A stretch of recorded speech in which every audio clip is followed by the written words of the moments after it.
Let the house please be in order. Please stand as we are led in prayer this morning by the gentleman from Rankin. My notes say AKA the Pearl Pirate himself, Representative Newman, and then please remain standing for the pledge. Pearl Pirate. Good morning. Pray with me, please. Father God, forgive us. We fail you in so many different ways, Lord. You still love us and you still take care of us. We fail you by direct sins and we fail you by sins of omission, Lord. Just please be with us and forgive us. We thank you for loving us and taking care of us. We thank you for having been with us through this whole session, Lord, and we just ask you to continue to be with us as we finish. Let us finish strong. Let us finish agreeing with each other. Let us finish doing the things that you want us to do, not the things that we want to do, Lord. Just please be with us. Thank you for looking after our soldiers, sailors, airmen, and Marines, wherever they may be in the world, taking care of their families. I ask you to continue to be with our law enforcement officers and our first responders and take care of them, Lord. Please be with them. Look after their families when they're at work and let them know that they're coming home. Lord, please protect them and take care of them. Look after each one of us and let us just follow you today, Lord. Just follow your will. In Jesus' holy name I pray. Amen. Attention, salute, pledge. I pledge allegiance to the flag of the United States of America, to the republic for which it stands, one nation, under God, indivisible, with liberty and justice for all.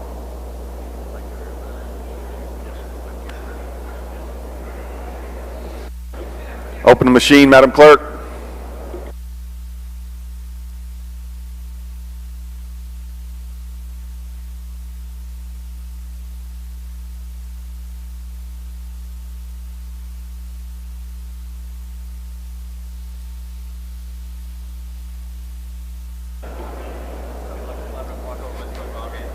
Close the machine, Madam Clerk.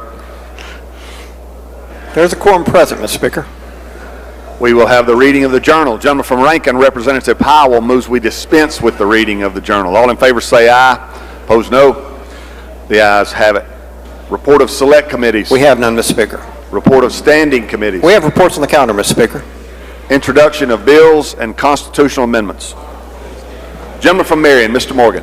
Thank you, Mr. Speaker. I ask unanimous consent to dispense with the reading of the introductions. Is there objection to this?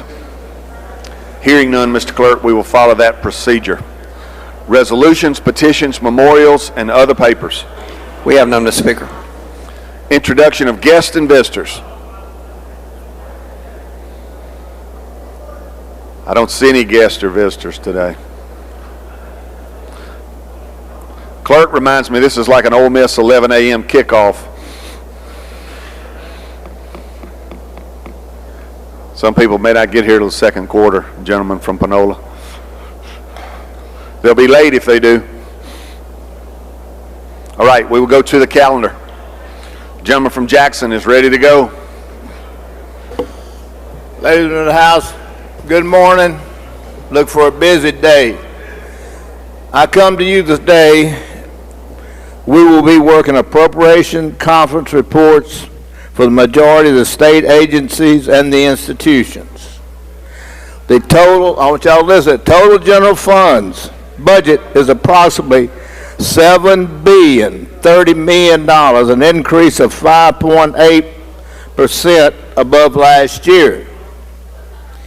There is an overview on your desk. However, there are a few bills that we will refile today. Each of these budgets contain a 5.87% above last year. There is an overview, like I said, I need to have a few of these bills. Each budget contains a 5% health increase, a 1.5% PERS increase, and a 2% salary progression unless otherwise noted. As you are aware, the largest increase was for the Mississippi Student Funding Formula. I will begin to recognize each chairman to work their conference reports assigned to their committee. Mr. Speaker, I ask at this time that you recognize the gentleman of Shoba, the Appropriations Chairman, to explain the conference reports, and we will go from there. And I ask that I brought to your attention, there's an overview. Each one of the agencies are going to be talked about, you can kind of pick up on. So this is for your information. Pat, we don't have any overviews out? Oh, they're passing them out. They'll be coming out. I'm sorry. But the first we're going to be on special funds, so I think that's going to be mostly cut and dry. So again, at this time, I'd like to recognize the gentleman from the show to explain his conference report. Thank you, gentlemen. Gentleman from the show, you're recognized. Thank you, Mr. Speaker. Ladies and gentlemen of the House, let's go to the appropriations calendar. Let's go to item number 1, House Bill 1776. This is the appropriation for the Department of Archives and History. You're recognized to explain the report. Thank you, Mr. Speaker. Ladies and gentlemen of the House, this comes in at $39,258,718. As the chairman alluded to, this does include the health insurance increase, the salary progressions, and the PERS increase. New things that are in the bill for this year, we've added $6 million in capital expense fund to the Vicksburg National Military Park matching fund for a visitor center, $6 million in capital expense funds to the Natchez project in Natchez, Mississippi, and $1 million to the Krigler Park project and capital expense funds over here where the library will be torn down and created a green space in front of the two museums. And that is a general and overview explanation of the budget. I'll take any questions. Questions on the report? I don't see any, gentlemen. Move final adoption. He moves final adoption. Open the machine, Madam Clerk. In favor of the report, vote aye. If you're opposed, vote nay. Has everyone voted? Has everyone voted? Close the machine, Madam Clerk. By vote 121 yeas, 0 nays, the report's adopted. Next item, Mr. Chairman. Thank you, Mr. Speaker. Ladies and gentlemen of the House, let's go to item number 2, House Bill 1777, the appropriation from the Engineers and Land Surveyors Board of Registration comes in. This is a special fund agency, comes in at $1,077,245. Just what's added to this, and their special fund authority is the PERS, insurance, and progression increase, and that's an explanation of the bill. Conference report. I'll take any questions. Questions on the report? I don't see any, gentlemen. Move adoption. He moves adoption. Open the machine, Madam Clerk. If you favor the report, vote aye. If you're opposed, vote nay. Has everyone voted? Has everyone voted? Close the machine, Madam Clerk. By vote 118 yeas, 0 nays, the report's adopted. Next item.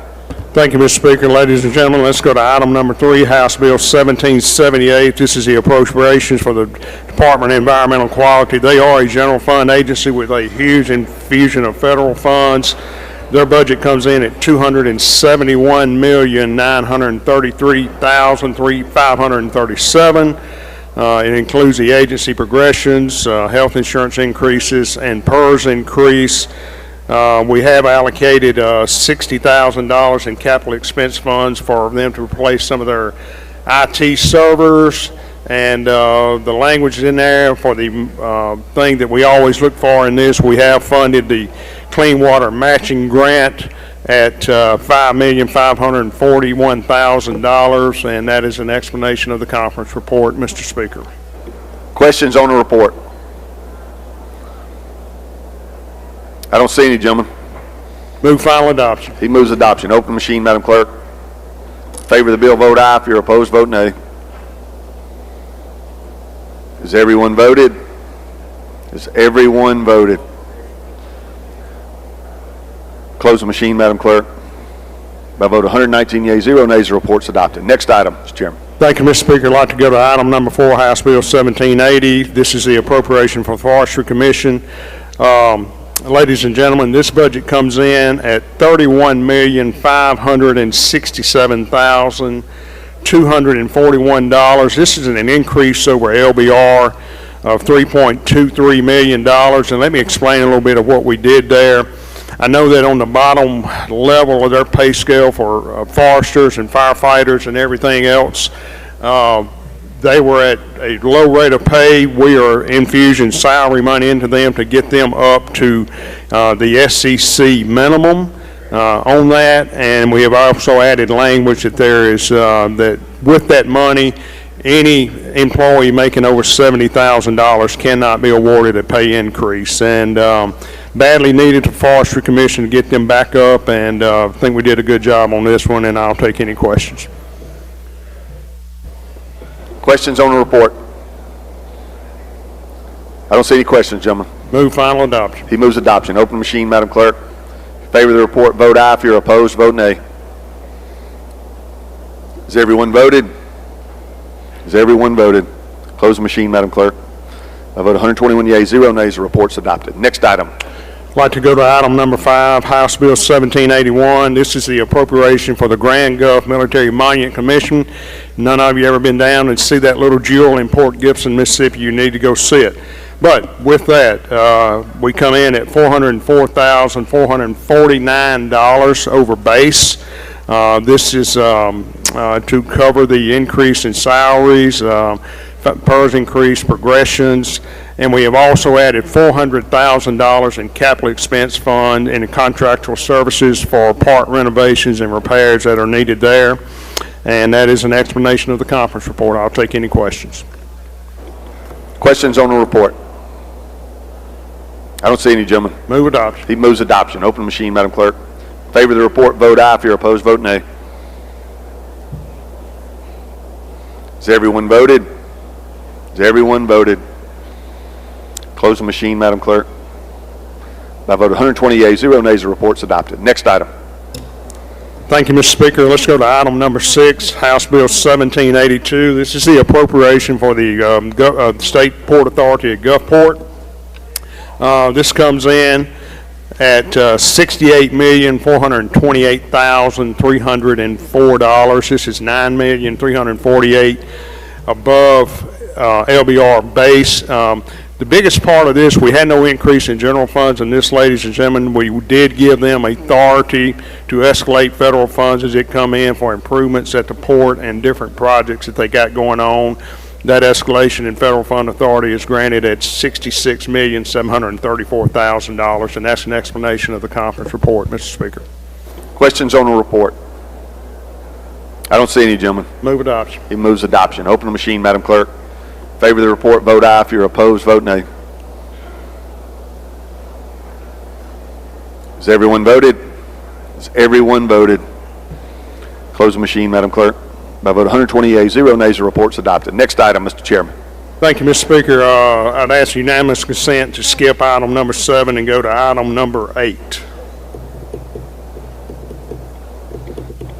We will do that, gentlemen. Okay, ladies and gentlemen, item number 8 is the appropriation House Bill 1784 for the Oil and Gas Board. This budget comes in at $4,987,969. The 2% progression, PERS increased health insurance is built into that. We have added $200 million in contractual services there out of their authority to plug orphan wells and things, to remediate and restore well sites and restore orphan wells around the state that need it. And that is an explanation of the conference report, Mr. Speaker. Questions on the report? I don't see any, gentlemen. Move adoption. He moves adoption. Open the machine, Madam Clerk. In favor of the report, vote aye. If you're opposed, vote nay.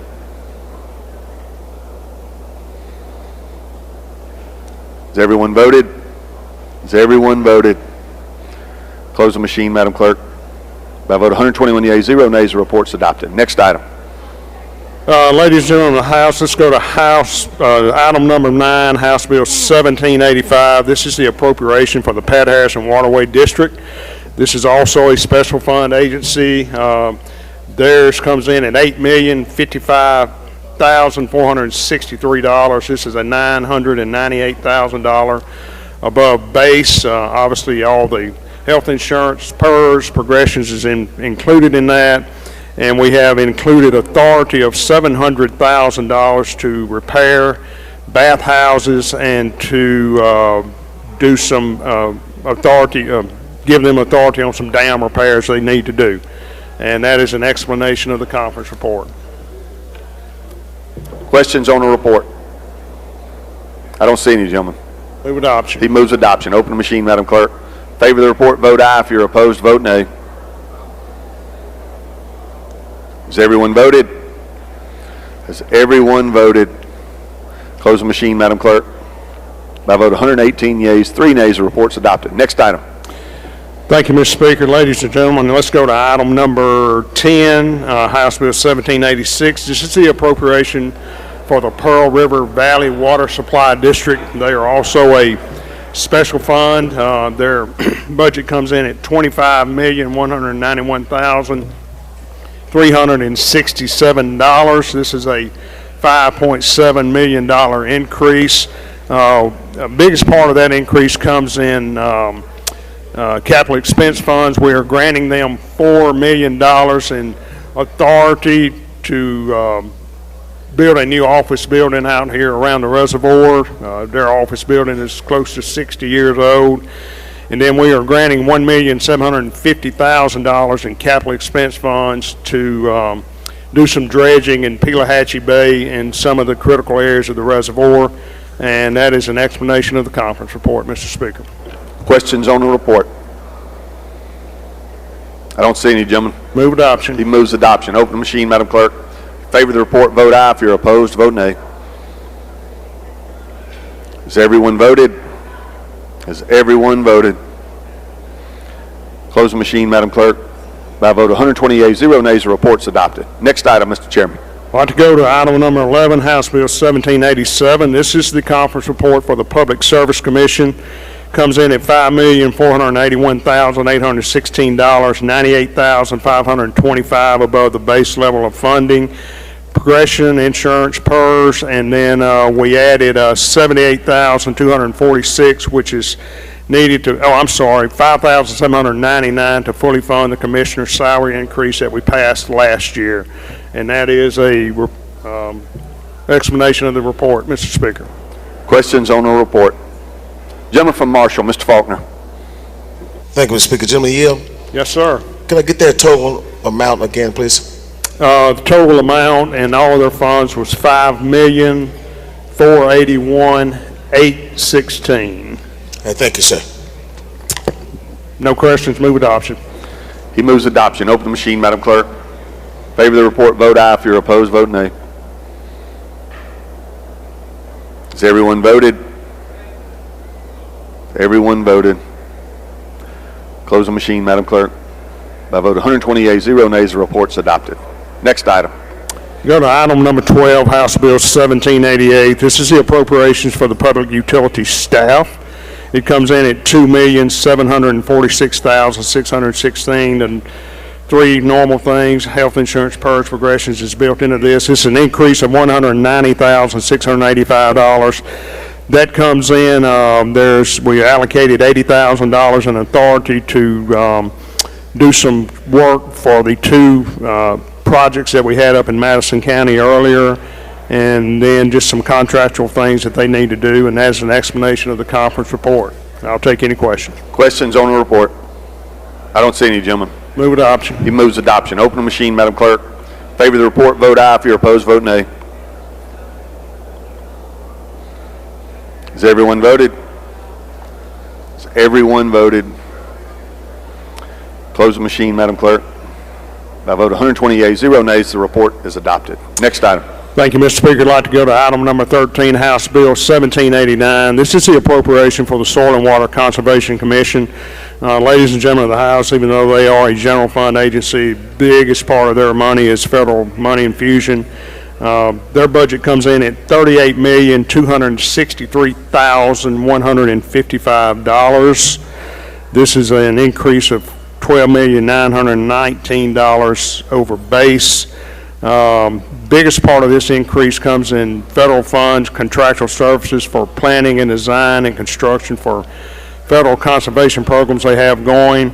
We are putting $92,000 of capital expense fund into equipment for the purchase of 3 river gauges along the Pearl River across the state, and $47,000 in special fund authority for purchase of a siphon system on dam repairs and things like that. So that's an explanation of the conference report, Mr. Speaker.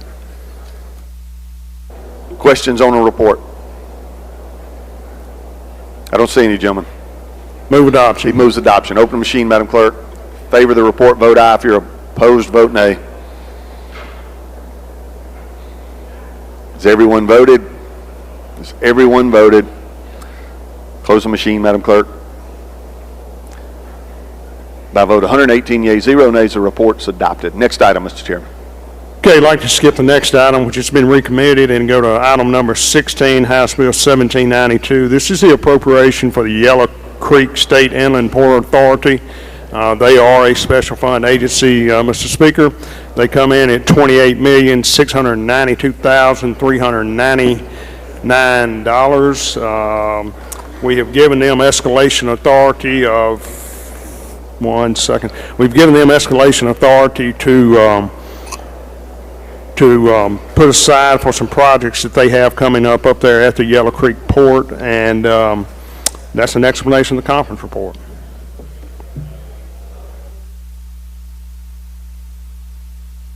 Questions on the report?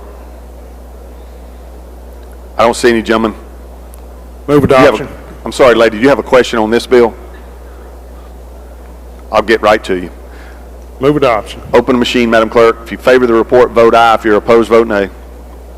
Has everyone voted? Has everyone voted? Close the machine, Madam Clerk.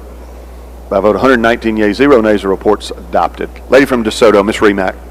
Ask for unanimous consent for the previous bill to change my vote from present to yes. Is that item 1789? Yes, ma'am. Change the lady's vote. Record her vote. Next item, Mr. Chairman. Thank you, Mr. Speaker.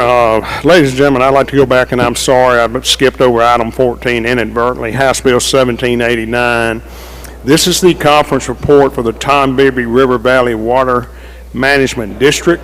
This comes in at, and they are a special fund agency also. That comes in at $9,078,819. This is a $1.3 million increase over LBR. Obviously, the health insurance, PERS, and that's an explanation of the conference report. Gentlemen, this is on item 14, House Bill 1790, correct? Yes, I'm sorry, yes. All right, questions on the report? I don't see any. You move adoption? Oh, yeah, I'm sorry, move adoption. He moves adoption. Open the machine, Madam Clerk. Favor the report, vote aye. If you're opposed, vote nay. Has everyone voted? Has everyone voted? Close the machine, Madam Clerk. By vote 120 yeas, 0 nays, the report's adopted. Next item. Thank you, Mr. Speaker. With unanimous consent, I'd like to skip over to item number 72. This is Senate Bill 3026. This is the appropriation for the Board of Registered Professional Geologists. They are a special fund agency also. They come in at $143,189, includes the normal things we've talked about, progression, PERS, and that's an explanation of the conference report. Mr. Speaker, take any question. Questions on the report? I don't see any, gentlemen. Move adoption. He moves adoption. Open the machine, Madam Clerk. Favor the report, vote aye. If you're opposed, vote nay. Has everyone voted? Close the machine, Madam Clerk. By vote 121 yeas, 0 nays, the report's adopted. Next item. Thank you, Mr. Speaker. I'd like to go down to item number 79 and recognize a gentleman from Walthall to handle the next two bills.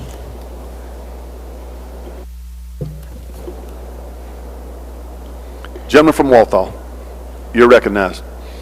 Thank you, Mr. Chairman. Mr. Speaker, item 79, Senate Bill 3036, is the conference report on the Department of Ag and Commerce, it comes in at $29,386,233. That's a $949,746 above base. We've done several things added on this budget. We've done some broadband at the fairgrounds. We've added some money for improvements on the fairgrounds. We've added a pen for animal theft and some equipment. So that's the explanation of the conference report. I'll yield for questions. Questions on the report? I don't see any, gentlemen. Move final adoption. He moves adoption. Open the machine, Madam Clerk. Favor the report, vote aye. If you're opposed, vote nay. Has everyone voted? Has everyone voted? Close the machine, Madam Clerk. By vote 113 yeas, 2 nays, the report's adopted. Next item. Thank you, Mr. Speaker. Go to item number 80, Senate Bill 3037. This is the Fair and Coliseum Commission and Livestock Shows. It comes in at $1,451,540. Final, that's a $40,000 increase on premiums to local, district, and state livestock shows. Explanation. Yield for question. Questions on the report? I don't see any, gentlemen. Move final passage. He moves adoption. Open the machine, Madam Clerk. Favor the report, vote aye. If you're opposed, vote nay. Has everyone voted? Has everyone voted? Close the machine, Madam Clerk. By vote 118 yeas, 0 nays, the report's adopted. Next item. Thank you, Mr. Speaker. I'd like to go to item number 81, Senate Bill 3038. This is the conference report for the Board of Animal Health. It comes in at $3,049,513. This is $166,000 above the LBR base. A couple of things we did in there on this that they were needing badly. They were needing $60,000 in general fund funding to replace some federal funds that had been lost or pulled away, and $48,000 general funding for 2 contract workers that they need as they go out and do the mission of the agency. And that is an explanation of the conference report, Mr. Speaker, and I'll take any questions. Questions on the report? I don't see any, gentlemen. Move adoption. He moves adoption of the report. Open the machine, Madam Clerk. Favor the report, vote aye. If you're opposed, vote nay. Has everyone voted? Has everyone voted? Close the machine, Madam Clerk. By vote 120 yeas, 0 nays, the report is adopted. Next item, gentlemen. Thank you, Mr. Speaker. I'd like to go to item number 84, Senate Bill 3041. This is the conference report on the Gaming Commission. It comes in at $10,900,420. This is a increase over base LBR of $358,000. This is obviously to cover the health insurance PERS, 2% progressions, and some things in contractual, $22,000, and then $6,000 and $8,000 in travel, and just to cover some necessary things they're doing within the commission, and that's an explanation of the conference report. Questions on the report? I don't see any, gentlemen. Move adoption. He moves adoption. Open the machine, Madam Clerk. Favor the report, vote aye. If you're opposed, vote nay. Has everyone voted? Has everyone voted? Close the machine, Madam Clerk. By vote 118 yeas, 1 nay, the report's adopted. Gentleman from Jackson, you're recognized. Thank you. Ladies and gentlemen of the House, I'd like to recognize the gentleman from Lafayette, the Appropriations Chairman, to explain his conference reports. We have a gentleman from Lafayette. You want him? We know, gentlemen. We know. There are things north of I-10. We'll recognize the gentleman from Lafayette. Thank you, Mr. Speaker. It's early. I'll forgive him. Mr. Speaker, I'd like to go to, let's get this up here.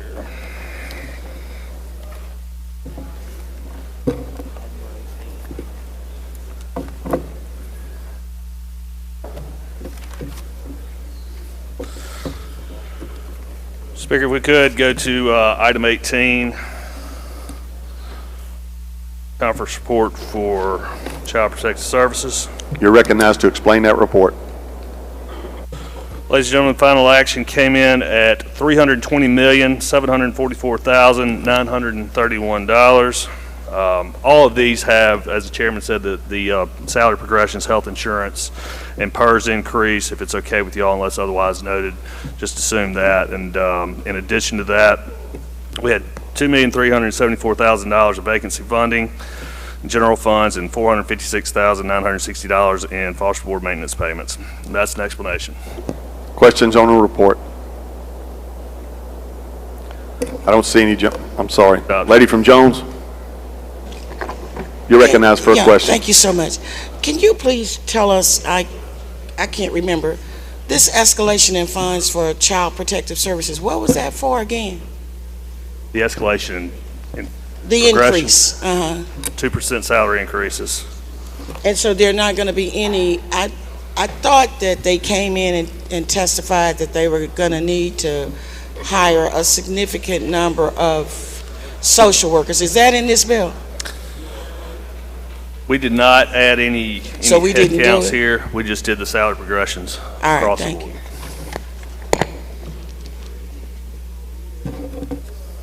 I don't see any other questions. Move final adoption. Move final adoption. Madam Clerk, open the machine.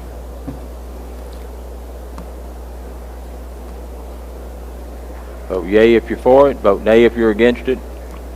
Has everyone voted? Has everyone voted? Close the machine, Madam Clerk. By a vote of 120 yeas, 0 nays, the report is adopted. Next. Mr. Speaker, go to item 19, House Bill 1795. This is a report for the Board of Cosmetology and Barbering. Again, these two boards merged this year. Final action comes in at $1,454,080. We had $48,090 vacancy funding for the Cosmetology Board and $39,000 to fully fund their positions. That's an explanation. I see no questions. Move final adoption. Move final adoption. Madam Clerk, open the machine. Has everyone voted? Has everyone voted? Has everyone voted? Close the machine, Madam Clerk. By a vote of 119 yeas, 0 nays, the conference report is adopted. Next. Let's go to item 20, House Bill 1796. This is the Department of Health. Final action came in at $599,917,964. In addition to the health insurance progressions and PERS, we added $2 million for the Magna Community Health Disparity Program, $4.3 million for the public health initiatives, $300,000 in VOCA administration, $150,000 for STEMI stroke with sepsis, $50,000 for breast and cervical cancer, $250,000 for defibrillators, and $6 million into the trauma care system. That's an explanation of the report. I don't see any questions, gentlemen. You move final adoption. For adoption. Move final adoption. Open the machine, Madam Clerk. Vote yea if you're for it, nay if you're against it. Has everyone voted? Has everyone voted? Close the machine, Madam Clerk. By a vote of 121 yeas, 0 nays, report is adopted. Next. Next item, item 21, House Bill 1797. This is Department of Human Services. Final action came in at $1,827,024,183. In general fund, we had $1,151,032 for vacancy funding, $5,100,000 in capital expense funds for a new computer system. That's an explanation of the report. You have a question? Yes, sir. Gentlelady from Jones. Thank you, Mr. Speaker. Will the gentleman yell? Of course. Because it's hard to hear. In this appropriation for the Department of Human Services, in the notes, did we allow them to have any additional or new programs that's been designated in the notes? There were no new programs in this. Okay, and then on this, within this bill somewhere, they are supposed to be doing certain reports. I wanted to ask you, have we received any of these reports from them as it relates to these audits and all of these things that they're supposed to be doing? Or We is do this get- new language? Because I couldn't tell. We do get reports throughout the year from them, performance measures. So you're getting the report? We have seen some. Yeah. Mr. Chairman, may I ask if I could right now be given a report on the Department of Human Services? May I give you, I don't have a report at this time. May I ask, Mr. Chairman, if the Department of Human Services would get me a report on what they're doing? We certainly Okay, can. thank you so much. And the last thing I wanted to find out from the Department of Human Services, because we increased their budget, right? That's correct. Now, when they asked for the increase, was it for anything specific that they wanted to do? Because you said there were no new programs. Is this to try to address the salary situation or what? Again, yes, we increased salaries in all these agencies, vacancy funding, their health insurance, the increase in PERS, and then they wanted a little over $5 million for a new computer system. So this is mostly personnel? You got it. Okay, thank you. Yes, ma'am. No more questions, move for adoption. Gentlemen, there is no further questions. Madam Clerk, open the machine. Vote yea. You're for it, nay, against it. Has everyone voted? Has everyone voted? Has everyone voted? Close machine, Madam Clerk. By a vote of 119 yeas, 1 nay, report is adopted. Next. Next item, number 22, House Bill 1798. This is the State Fire Academy. Final action came in at $9,092,923. $147,429 in vacancy funding, $163,582 for 2 new instructor positions, $245,000 funding for an annual cost of a new operating system, capital expense funds of $1,750,000 for replacement of the heat components, and $250,000 capital expense for replacement of the auditorium roof. That's an explanation of the report. Gentlemen, I see no questions. You've moved final adoption. Move for adoption. Open machine, Madam Clerk.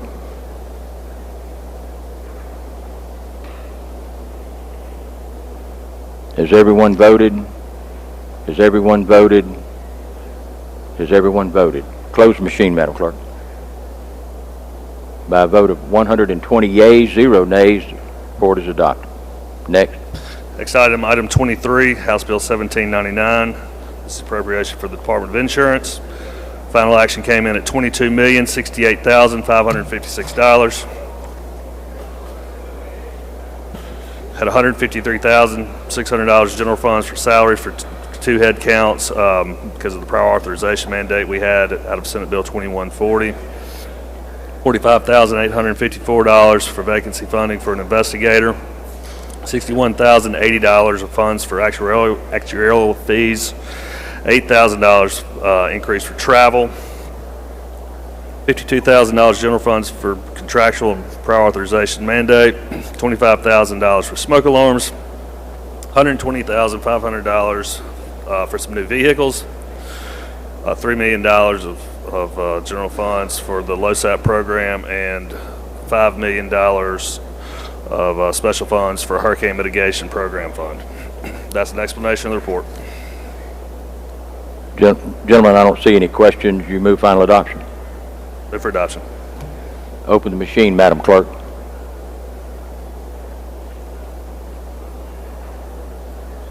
Has everyone voted? Has everyone voted? Has everyone voted? Close the machine, Madam Clerk. By a vote of 115 yeas, 0 nays, the report is adopted. Next. Mr. Speaker, I'd like to skip item 24 and go to item 25, House Bill 1801. It's the Board of Medical Licensure. Final action came in at $4,435,126. At $238,640 for vacancy funding, $69,000 for a new audio system, and $20,000 to replace and update their computer hardware. That's an explanation of the report. No questions, move for adoption. There is no questions. He moves final adoption. Open the machine, Madam Clerk.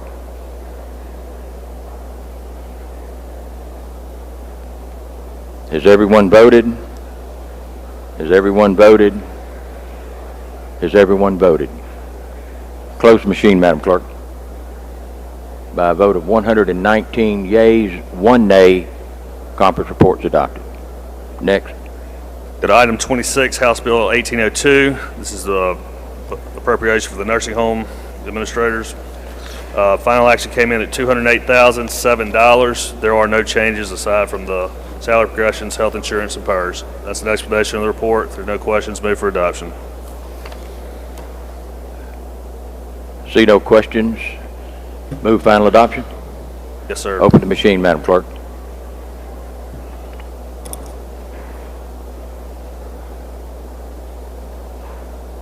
Has everyone voted? Has everyone voted? Has everyone voted? Close the machine, Madam Clerk. By a vote of 121 yeas, 0 nays, the report is adopted. Next.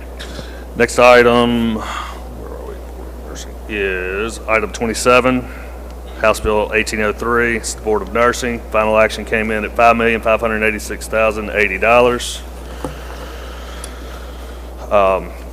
In addition to the 2% normal salary progression, we did a 3% salary progression for the nurses. That amounted to $13,627. $443,743 for vacancy funding, and $25,000 for 2 new vehicles. That's an explanation of the report. If there are no questions, move for adoption. Gentlemen, you yield for question? I do. Okay, I don't see any. You move final adoption. Open the machine, Madam Clerk.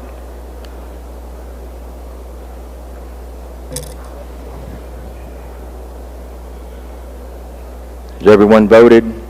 Has everyone voted? Has everyone voted? Close the machine, Madam Clerk. By a vote of 121 yeas, 0 nays, conference report is adopted.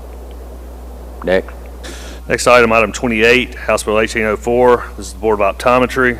Final action came in at $257,659.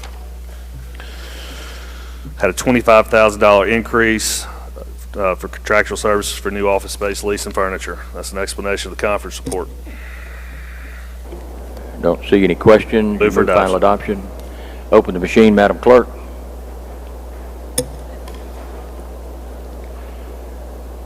Has everyone voted?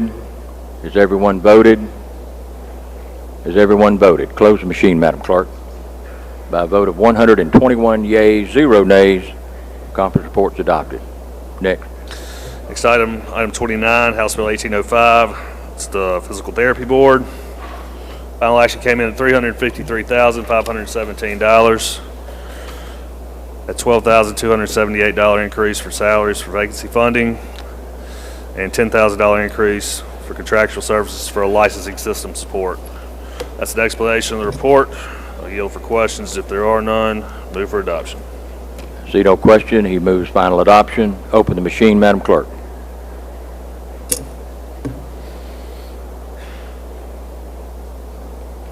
Has everyone voted? Has everyone voted? Has everyone voted? Close the machine, Madam Clerk. By a vote of 119 yeas, 0 nays, conference report is adopted. Next. Good. Item 30, House Bill 1806, Board of Psychology. Final action came in at $161,982. All this was the progressions, insurance, and PERS. That's an explanation of the report. If there are no questions, move for adoption. See no questions. He moves final adoption. Open the machine, Madam Clerk.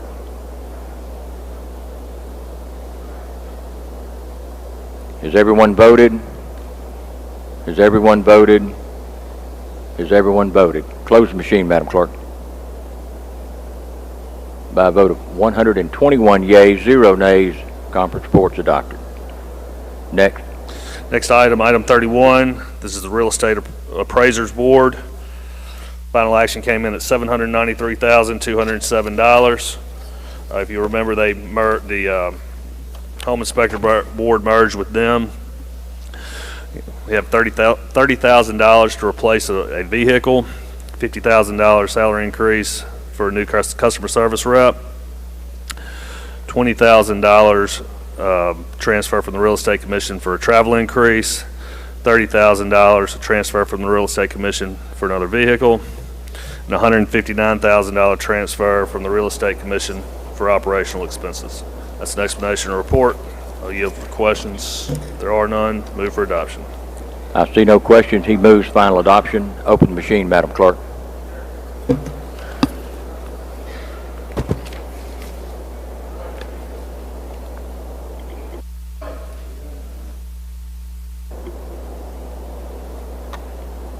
Close the machine, Madam Clerk.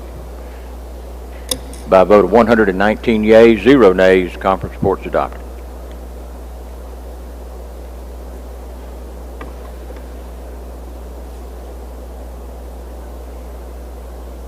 Next. Next item, item 32, House Bill 1808. This is appropriation for the Real Estate Commission.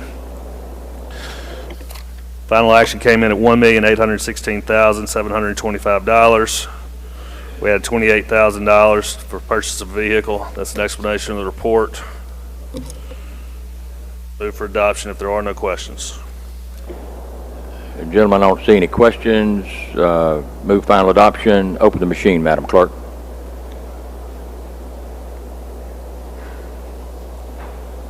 Has everyone voted? Has everyone voted? Has everyone voted? Somebody like to vote the chairman? Oh, okay. I got it. Close the machine, Madam Clerk. By a vote of 114 yeas, 0 nays, conference report's adopted. Next. Let's go to item 33, House Bill 1809. This is Department of Rehab Services. Final action came in at $256,069,540. We had $499,328 of general funds for the Section 110 grant program, and increased 50 waiver slots for $305,220 of general funds. That's an explanation of the report. Any questions? No questions. You move final adoption. Moves final adoption. Open the machine, Madam Clerk. Has everyone voted? Has everyone voted? Has everyone voted? Close the machine, Madam Clerk. By a vote of 120 yeas, 0 nays, conference report is adopted. Next. 1 second, Mr. Speaker. Let's go to item 34, House Bill 1810. This is the Social Workers and Marriage Family. Final action came in at $272,876. It was just the salary progressions, insurance, and PERS. It's an explanation and report. Move for adoption. I don't see any questions. Moves final adoptions. Open the machine, Madam Clerk.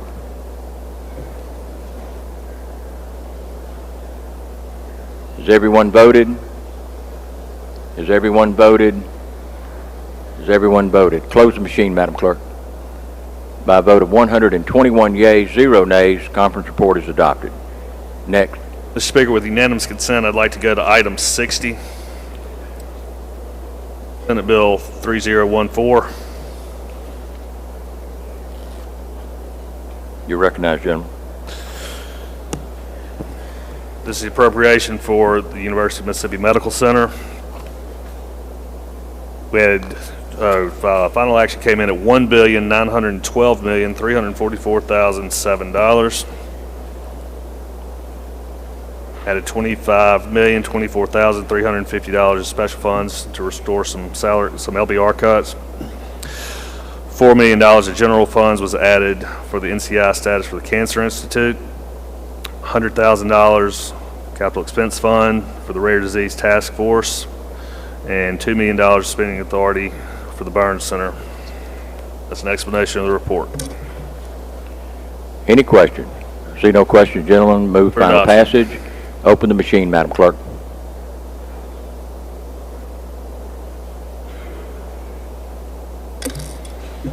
Has everyone voted? Has everyone voted? Has everyone voted? Close the machine, Madam Clerk. By a vote of 119 yeas, 1 nay, conference report is adopted. Next. I'd like to go to item 66, Senate Bill 3020. You recognize, gentlemen. This is the budget for the Department of Public Safety. Final action came in at $286,466,324.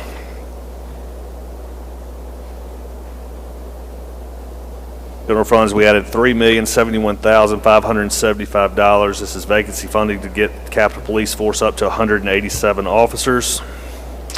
$200,000 for 2 public safety planning investigators. $694,849 salary increases for sworn officers. $3,650,000 operational expenses for MHP, forensics, Capitol Police, and Homeland Security. $750,000 for statewide officers to train at Melota. $1 million of capital expense funds for the forensics lab equipment. $500,000 capital expense funds for repairs out at Melota. $1,535,000 of capital expense funds for the driver services building in Canton. This is the last year on their lease, and some build out and some equipment out there. $1,583,000 for vehicles for Capitol Police. That's an explanation of the report. Gentlemen, do you have a question? I do. Gentleman from Hines, Mr. Brown. Gentleman from Hines, Mr. Brown. You have a question? Thank you, Mr. Speaker. Gentleman Yield. Yes, sir. Is any of this money going to municipalities? I realize you said mostly going to the highway patrol, but what about municipalities? Those are the ones that seem to be hurting. Well, this is just the Department of Public Safety. Yeah, I know. I'm just wondering about municipalities such as Jackson, for an example. This is just statewide Department of Public Safety here. Thank you. See no further question. You move final adoption. Move for adoption. Open the machine, Madam Clerk.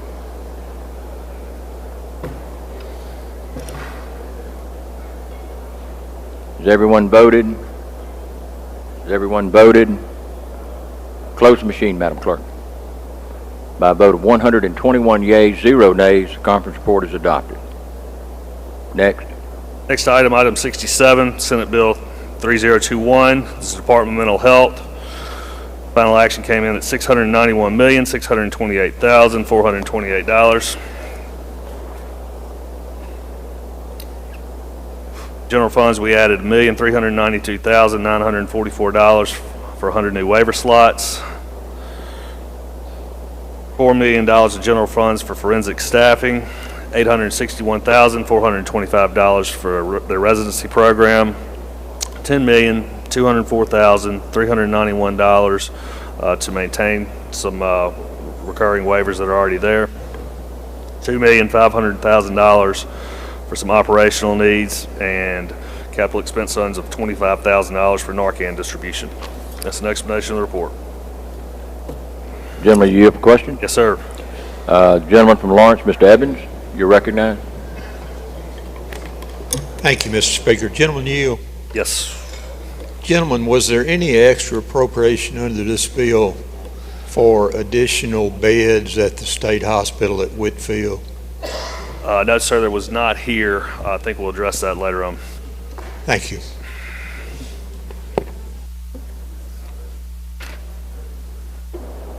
See no further questions. You move final adoption. Move for adoption. Open the machine, Madam Clerk.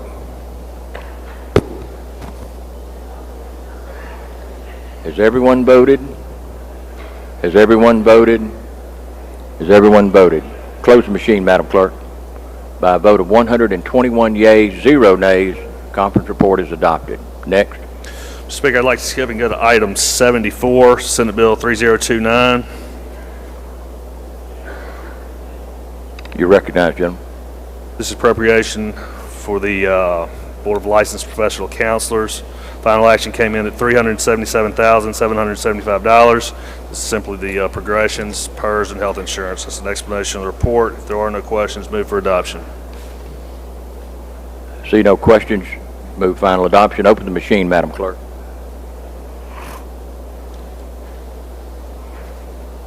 Has everyone voted? Has everyone voted? Has everyone voted?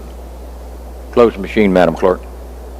By a vote of 121 yeas, 0 nays, conference report is adopted. Next. I'd like to skip down to item 77, Senate Bill 3034. This is the Board of Dental Examiners. Final action came in at $1,202,005. At $12,446 for a rent increase, $7,617 for the new ITS fees, and $7,113 for some new phones. That's an explanation of the report. If there are no questions, move for adoption. See no questions. Move final adoption. Open the machine, Madam Clerk.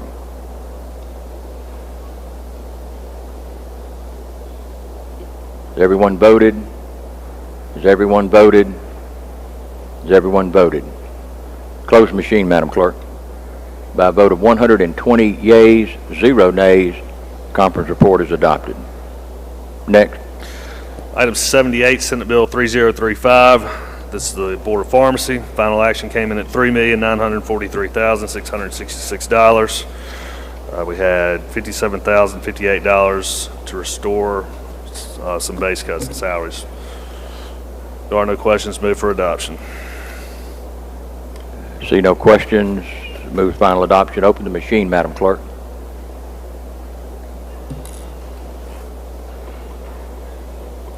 Has everyone voted? Has everyone voted? Has everyone voted? Close the machine, Madam Clerk.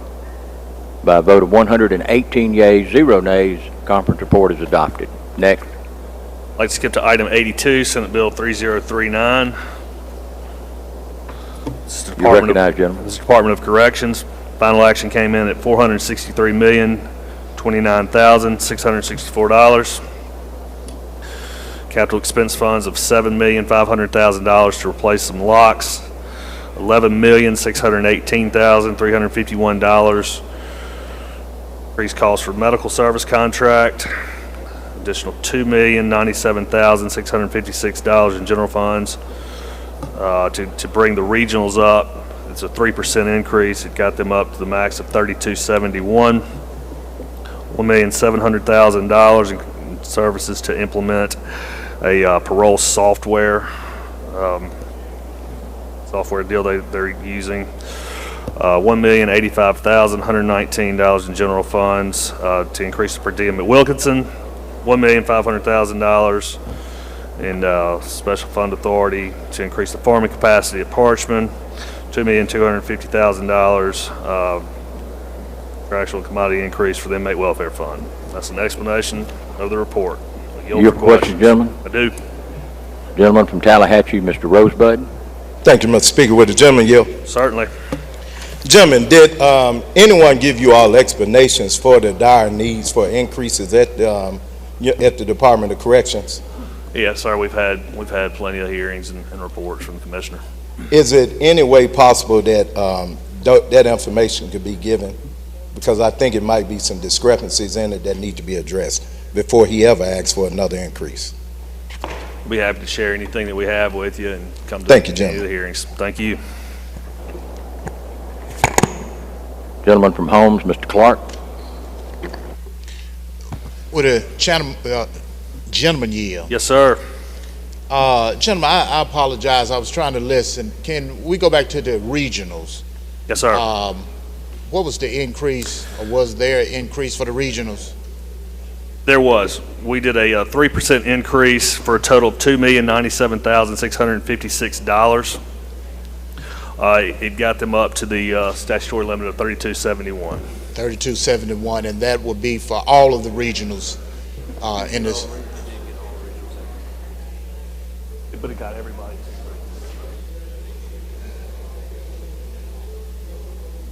If you were within 3%, it got you to $3,271. It was a 3% increase.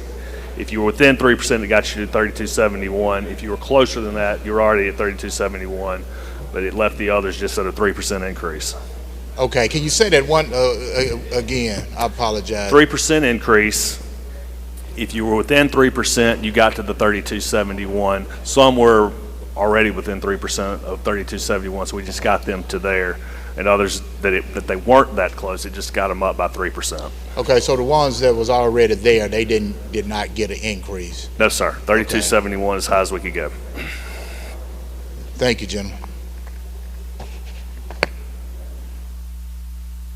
Gentleman from Lowndes, Mr. Kareem. Will the gentleman yield? Sir. Gentlemen, any extra money that that they make in corrections, is that outlined in here? Any extra money that they make? Monies that was made through corrections, like canteen, off tobacco products, things of that nature? The inmate welfare fund, as well as that money at Parchman for farming. So that money that they make goes into the welfare fund? That's correct. And did you give us what the welfare fund is? I did $2,250,000. And what is that money used for? Whatever benefits the welfare of the inmates is what I'm told. The welfare of the inmates? Yes, sir. Phone calls, meals, but at whose discretion of the commissioners? Commissioner or whoever's over the prison, certain prisons. I can barely hear you, gentlemen. The commissioner or whoever is over the certain prisons. Okay. All right, thank you, gentlemen.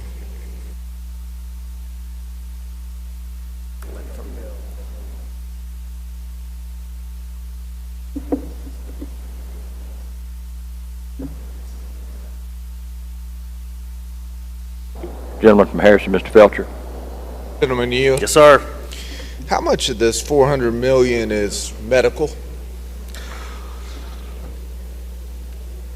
$111 million is what I'm told. We had to increase by $11,618,351. That seems to be increasing every year. Is there any kind of oversight on that? Well, I know you've looked into this, and I know that the chairman of corrections, she's looking into this as well, and we're trying to find answers for this. I hope we can find one next year, gentlemen. I appreciate you.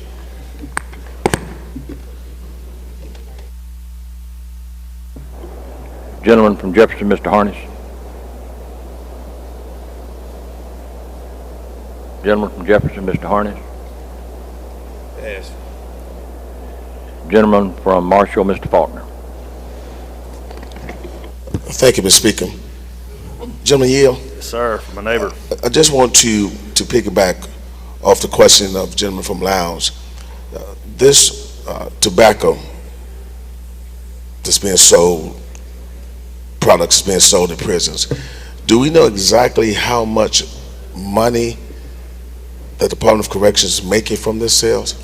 I don't have an exact. We've got $2,250,000, but we will get that to you. We can find that and get it to you. Okay, I'm very concerned about how this money is being spent after it's collected. I'm hearing different things that concerns me about what that money is being used for. So I would appreciate it if we can take a deep dive to find out exactly what's happening with that money. Be happy to do that. All right, thank you, sir. See no further questions. You move final adoption? Move for adoption. Open the machine, Madam Clerk.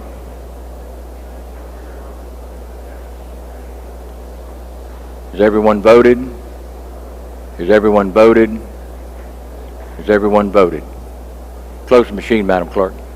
By a vote of 110 yeas, 4 nays, conference report is adopted. Next. Let's go to item 83, Senate Bill 3040. This is the budget for MEMA. Final action came in at $27,322,342.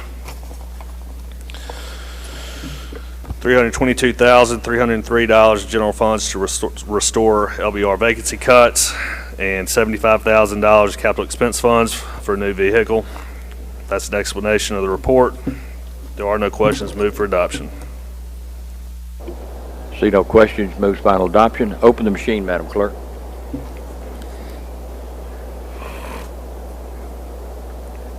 Has everyone voted? Has everyone voted? Has everyone voted? Close the machine, Madam Clerk. By a vote of 121 yeas, 0 nays, conference report is adopted. Next. Next item, item 87. This is Senate Bill 3044. This is appropriation for the military department. Final action came in at $181,123,489.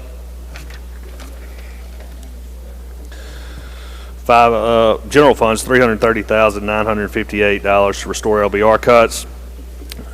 We had $250,000 for the Youth Challenge salaries, $250,000 for sport operations with salaries, contractual services. We had $1,650,000 in EEF funds, $5 million for the readiness centers and Youth Challenge program, $6 million of capital expense funds for the Armory in South Haven, and another $1,500,000 for the Armory in Corinth. That's an explanation of the report. See no questions. Move for adoption. Move final adoption. Open the machine, Madam Clerk.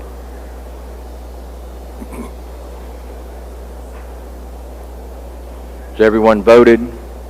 Has everyone voted? Has everyone voted? Close the machine, Madam Clerk. By a vote of 121 yeas, 0 nays, conference report is adopted. Next. Next item is item 88, Senate Bill 3045. This is Veterans Affairs Board.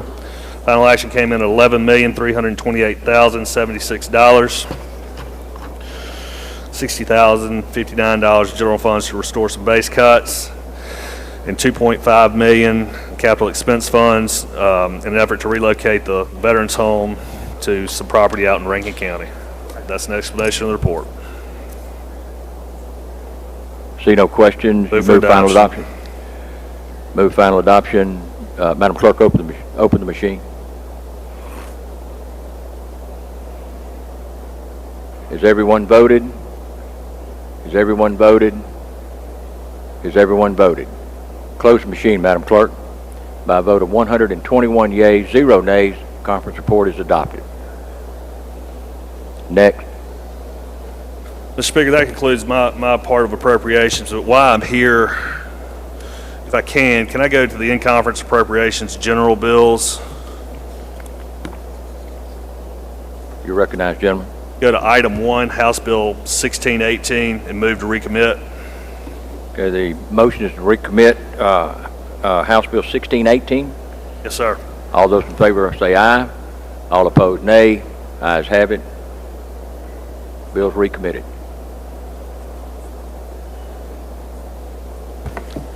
Thank you. Ladies of the House, I'd like to bring up Gentleman from Pike, the Chairman of Appropriations D, and let him explain his conference reports. Gentlemen, you're recognized.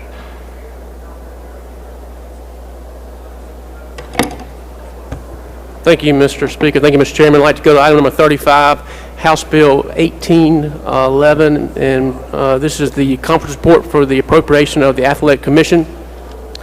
It is a special fund agency, and it comes in at $168,026. And of course, we're adding the PERS increase, the health insurance, and that is the explanation of the conference report, Mr. Speaker. Gentlemen, you up a question? Yes, sir. Gentleman from Lowndes, Mr. Kareem. Well, gentleman, yeah. Yes, sir. Gentlemen, I'm just, what does this do? What does the Athletic Commission Well, do? gentlemen, I had to learn about it as well, and they had a good presentation, and it is a very small agency, as you know, and they do put on boxing matches, and most of these boxing matches are on the Gulf Coast. Is it a board that governs the Athletic Commission? No, sir. It is. How does it operate? Just they put on programs. It's a special fund agency. How is this money? You just said we're I think you said $628,000. $168,000. $168,000. Yes, sir. I'm just curious. I just never heard of it. Yes, sir. It's just a special fund agency that put on athletic events. Mainly, it's boxing matches. Is this money open to promoters across the state that can Yes, tap sir. into? Okay. Thank you, sir. Thank you. Gentleman from Meek Leak, Mr. Holloway. Mr. Speaker, I have an introduction out of turn. Hang on 1 second. Out of order. See no further questions. Move final adoption. Madam Clerk, open the machine.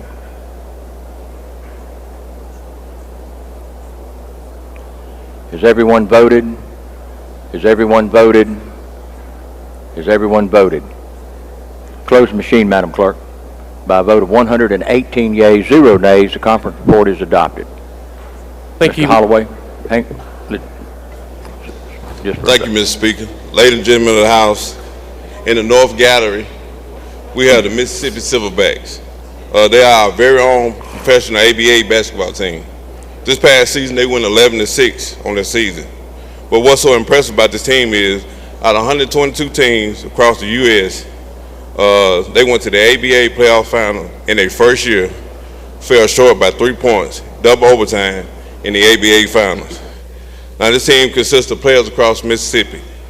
Today, we have CEO, owner, Jawan Johnson, CFO, Daniel Cohill, Community Engagement Coordinator, Sarah Wofford, and Coach Matt Riley. Will everyone make them welcome?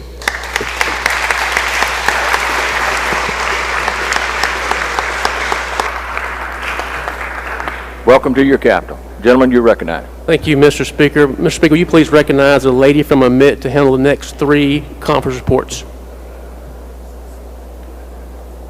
Lady, you are recognized. Thank you, Mr. Speaker. I'd like to go to item number 36. It's House Bill 1812. This is the conference report for the Attorney General's office. The final action is $41,088,474. It's $562,053 in salary progressions, $985,668 in vacancy funding, $76,140 in health insurance increase, $106,168 for the PERS increase, and then we also added $150,000 for funding for the Mississippi Access to Maternal Assistance, which is the MAMA program, and it is $1,880,029 total increase to the base level, and that's an explanation of the conference report, Mr. Speaker. Thank you, lady. I see no question. You move final adoption? Yes, Mr. Speaker, I do. Moves final adoption. Open the machine, Madam Clerk.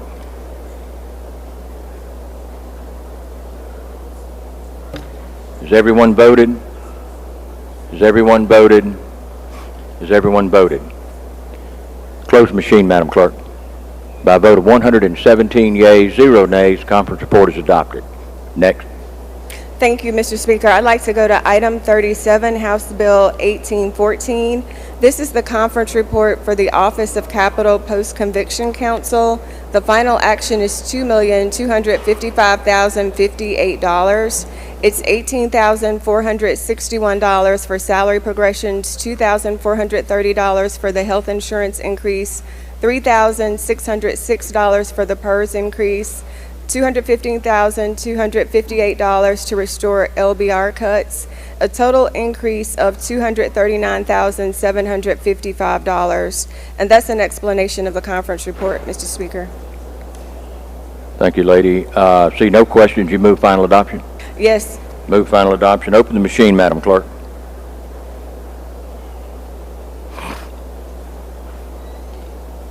Has everyone voted? Has everyone voted? Has everyone voted? Close the machine, Madam Clerk. By a vote of 120 yeas, 0 nays, conference report is adopted. Next. Thank you, Mr. Speaker. I'd like to go to item 38, House Bill 1815. This is the conference report for DAs and staff. And the final action is $32,041,563. It's $576,838 for the statutory increases for ADAs, $56,160 for the health insurance increase, $98,250 for the PERS increase, $8,000 for office expenses. The total over the base level is $739,248. We did add, of the funds that are for this final action, $275,000 is going to be used to provide, is going to be provided to defray the costs for the 23rd Circuit District ADA's office. That would be DeSoto County. And so last year in the transfer bill, we funded for 2 ADAs for DeSoto, and so we're sustaining the 2 ADAs that we had in House Bill 603 from last year.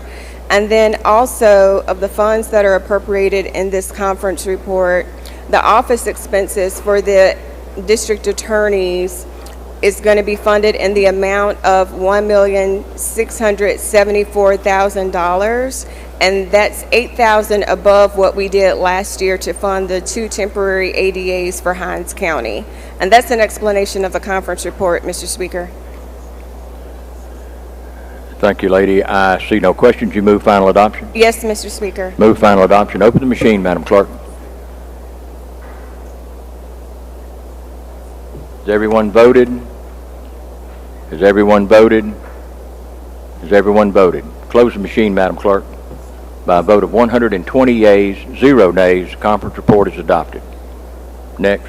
Thank you, Mr. Speaker. I'd like to go to item number 39, Conference Report, House Bill 1817. This is the conference report for the legislative expenses.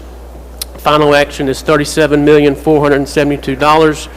And again, this has the 2% salary progressions, the PERS increase as well. And that is the explanation of the conference report, Mr. Speaker. You up for question? Yes, sir. The gentleman from Washington, Mr. Bailey, you recognize. Thank you, Mr. Speaker. Gentlemen, yeah. Yes, sir. Gentlemen, I received some shocking news this week. They did a calculation on our salary down here. And the calculation, it came out to be $8.62 an hour. Do you know what the minimum wage is in this state? Yes, sir. $7.50, isn't it? Yes, sir. And we're satisfied down here with the chest poked out, with the pins on and position and all of this stuff, making $8.62 an hour. Man, a lot of folk trying to break down the doors and get to Mississippi, aren't they? Thank you. Thank you, gentlemen.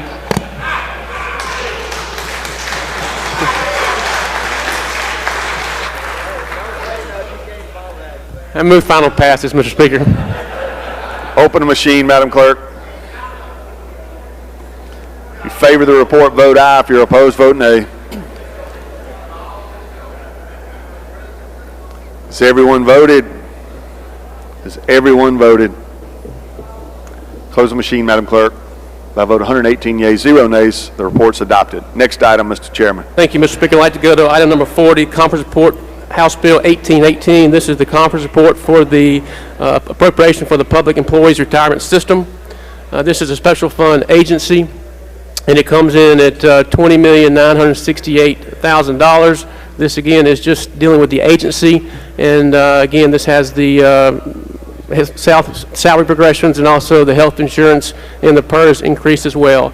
That is an explanation of the conference report, Mr. Speaker. Questions on the report? I don't see any, gentlemen. Move final passage. He moves final passage. Open the machine, Madam Clerk. In favor of the report, vote aye. If you're opposed, vote nay.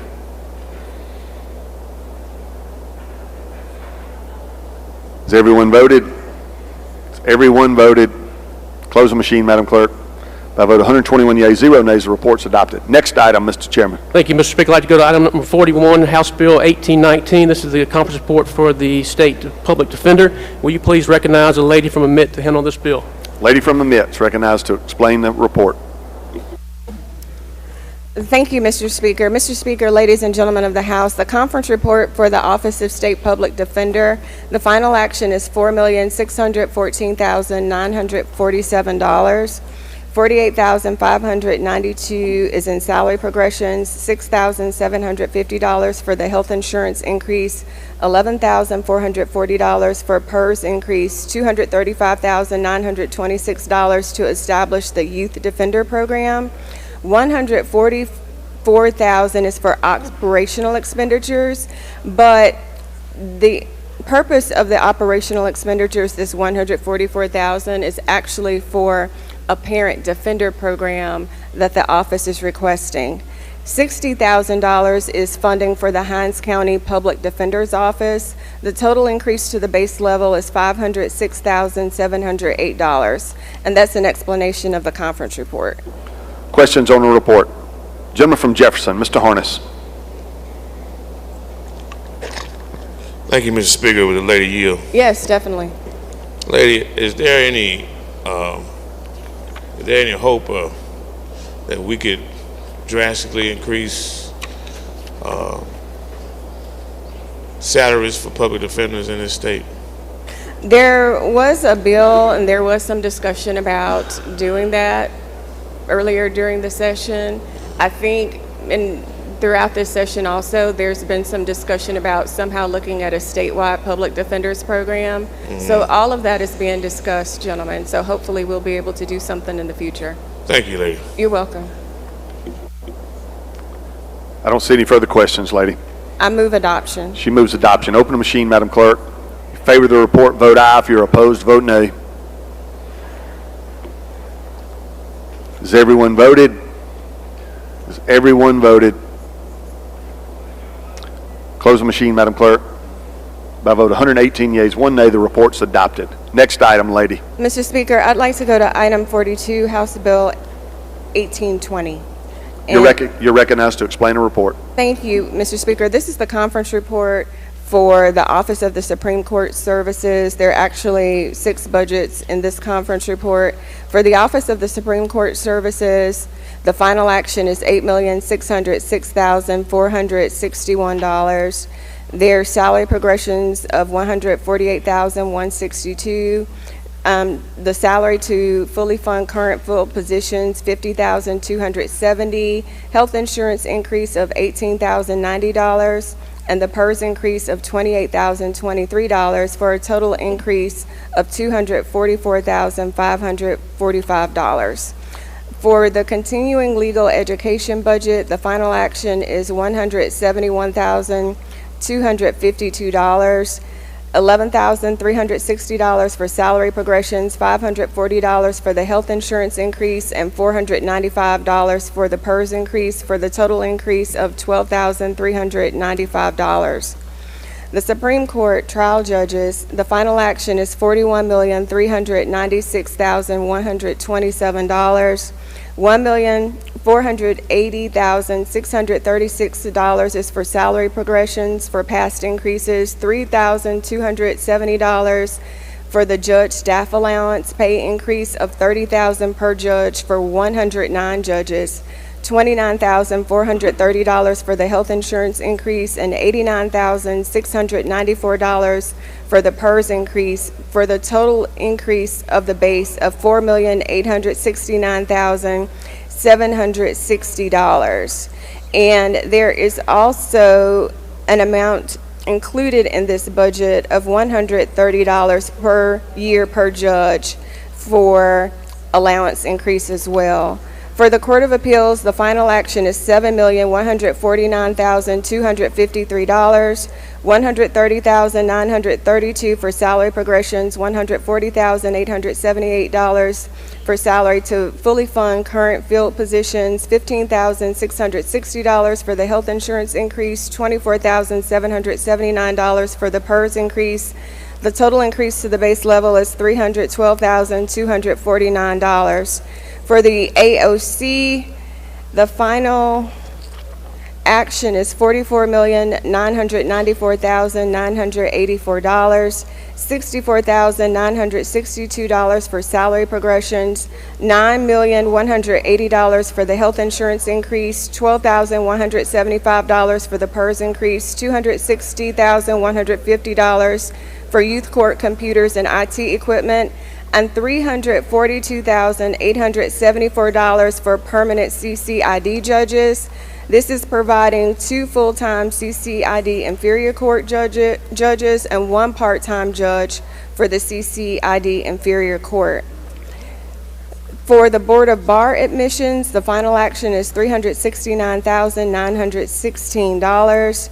It's $9,942 in salary progressions, $810 for the health insurance increase, $280 for the PERS increase. The total increase is $11,032, and that's an explanation of the conference report, Mr. Speaker. Questions on the report? Gentleman from Harrison, Mr. Hullum. Does the lady yield? Definitely, of course. Ma'am, you said the CCID judges was permanent? So they're going to be full-time. So the CCID is going to have 2 full-time judges. So last year in 1020, there was 1 judge. And then in a bill that is coming forth, it's a Senate bill, it's going to allow for 2 judges, 1 additional judge, and then full-time judge, and then 1 part-time judge. All right, thank you, ma'am. You're welcome. I don't see any further questions, lady. I move adoption. She Mr. moves Speaker. adoption. Open the machine, Madam Clerk. If you favor the report, vote aye. If you're opposed, vote nay. Has everyone voted? Has everyone voted? Close the machine, Madam Clerk. By a vote of 116 yeas, 0 nays, the report's adopted. Next item, gentlemen. Thank you, Mr. Speaker. I'd like to go to item number 43, the conference report to House Bill 1821. This is the conference report for the appropriation for the Veterans Homes Purchase Board. And this is a special fund agency. It comes in to us at $84,682,000. Again, it's the 2% salary progressions and the health insurance and the PERS increase as well. And that is the explanation of the report, Mr. Speaker. Questions on the report? I don't see any, gentlemen. Move final passage, Mr. He moves Speaker. final passage. Open the machine, Madam Clerk. If you favor the report, vote aye. If you're opposed, vote nay. Has everyone voted? Has everyone voted? Close the machine, Madam Clerk. By a vote of 120 yeas, 1 nay, the report's adopted. Next item, Chairman. Thank you, Mr. Speaker. With unanimous consent, may I skip to item number 64 and continue? We will do that, gentlemen. Thank you, Mr. Speaker. I'd like to go to item 64, Senate Bill 3018, and this is the conference report for the appropriation for the Ethics Commission. And Mr. Speaker, this comes in at $750,319. Again, we have the salary progressions, the health insurance, and the PERS increase as well. And that is the explanation of the conference report, Mr. Speaker. Questions on the report? I don't see any, gentlemen. I move final passage, Mr. Speaker. He moves final passage. Open the machine, Madam Clerk. Favor the report, vote aye. If you're opposed, vote nay. Has everyone voted? Has everyone voted? Close the machine, Madam Clerk. By a vote of 121 yeas, 0 nays, the report's adopted. Next item, Mr. Chairman. Thank you, Mr. Speaker. I'd like to go to item number 65, Senate Bill 3019. This is the conference report for the Judicial Performance Commission, and I ask that you recognize the lady from Amit. Lady from Amit is recognized to explain the report. Thank you, Mr. Speaker. Ladies and gentlemen, this is the conference report for the Judicial Performance Commission. The final action is $794,070. And it's $7,310 in salary progressions, $1,284 for salary restore LBR cuts, $1,000 for the health insurance increase, $2,131 for the PERS increase, and $57,614 to restore LBR cuts. This is for operational expenditures. The total increase is $69,419. And that's an explanation of the conference report, Mr. Speaker. Questions on the report? I don't see any, lady. I move adoption, Mr. She moves Speaker. adoption. Open the machine, Madam Clerk. If you favor the report, vote aye. If you're opposed, vote nay. Has everyone voted? Has everyone voted? Close the machine, Madam Clerk. By a vote of 112 yeas, 5 nays, the report's adopted. Next item, Mr. Chairman. Thank you, Mr. Speaker. Again, I'd like to go to item number 70, Senate Bill 3024. And this is the conference report for the appropriation for the Architecture Board of Architect. And this is a special fund agency. And this comes in at $362,783. And again, we increased the insurance, health insurance, and also the 2% salary increases, and also have the PERS increase as well. And that is an explanation of the bill, Mr. Speaker. Questions on the report? I don't see any, gentlemen. Move final passage, Mr. He Speaker. moves final passage. Open the machine, Madam Clerk. In favor of the bill, vote aye. If you're opposed, vote nay. Has everyone voted? Has everyone voted? Close the machine, Madam Clerk. By a vote of 118 yeas, 0 nays, the report's adopted. Next item, gentlemen. Thank you, Mr. Speaker. I'd like to go to item number 71, Senate Bill 3025. This is the conference report for the appropriation for the Funeral Services Board. This is a special fund agency. Final action is $329,091. Again, we have the salary progressions, the health insurance, and increase in the PERS funding. And that is the explanation of the conference report, Mr. Speaker. Questions on the report? I don't see any, gentlemen. Move final passage, Mr. Speaker. He moves final passage. Open the machine, Madam Clerk. If you favor the report, vote aye. If you're opposed, vote nay. Has everyone voted? Has everyone voted? Close the machine, Madam Clerk. By a vote of 119 yeas, 0 nays, the report is adopted. Next item, gentlemen. Thank you, Mr. Speaker. I'd like to go to item number 73, Senate Bill 3028.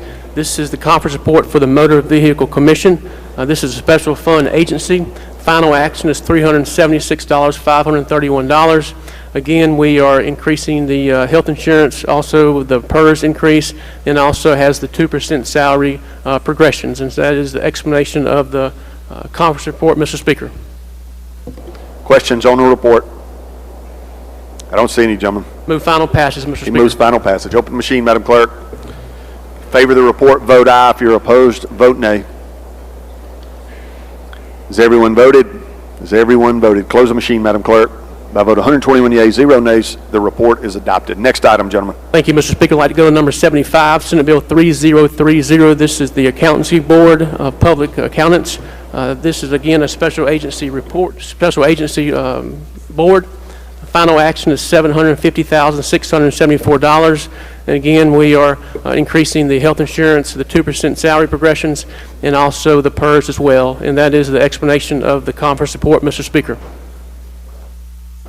Questions on the report? I don't see any, gentlemen. Move final passage, Mr. Speaker. He moves final passage. Open the machine, Madam Clerk. If you favor the report, vote aye. If you're opposed, vote nay. Has everyone voted? Has everyone voted? Close the machine, Madam Clerk. By a vote of 120 yeas, 0 nays, the report's adopted. Next item, Chairman.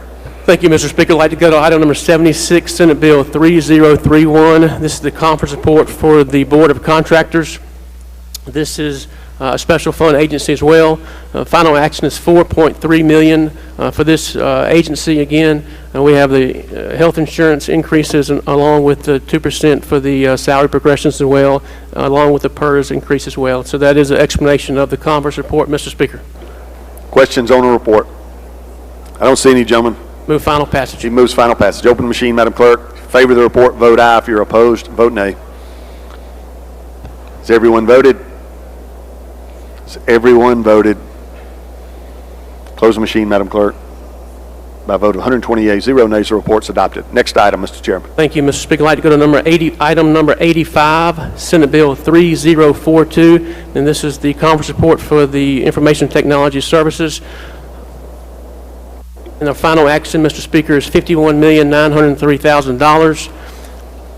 Again, we have a salary increases, the 2% increases, PERS increase, and health insurance as well.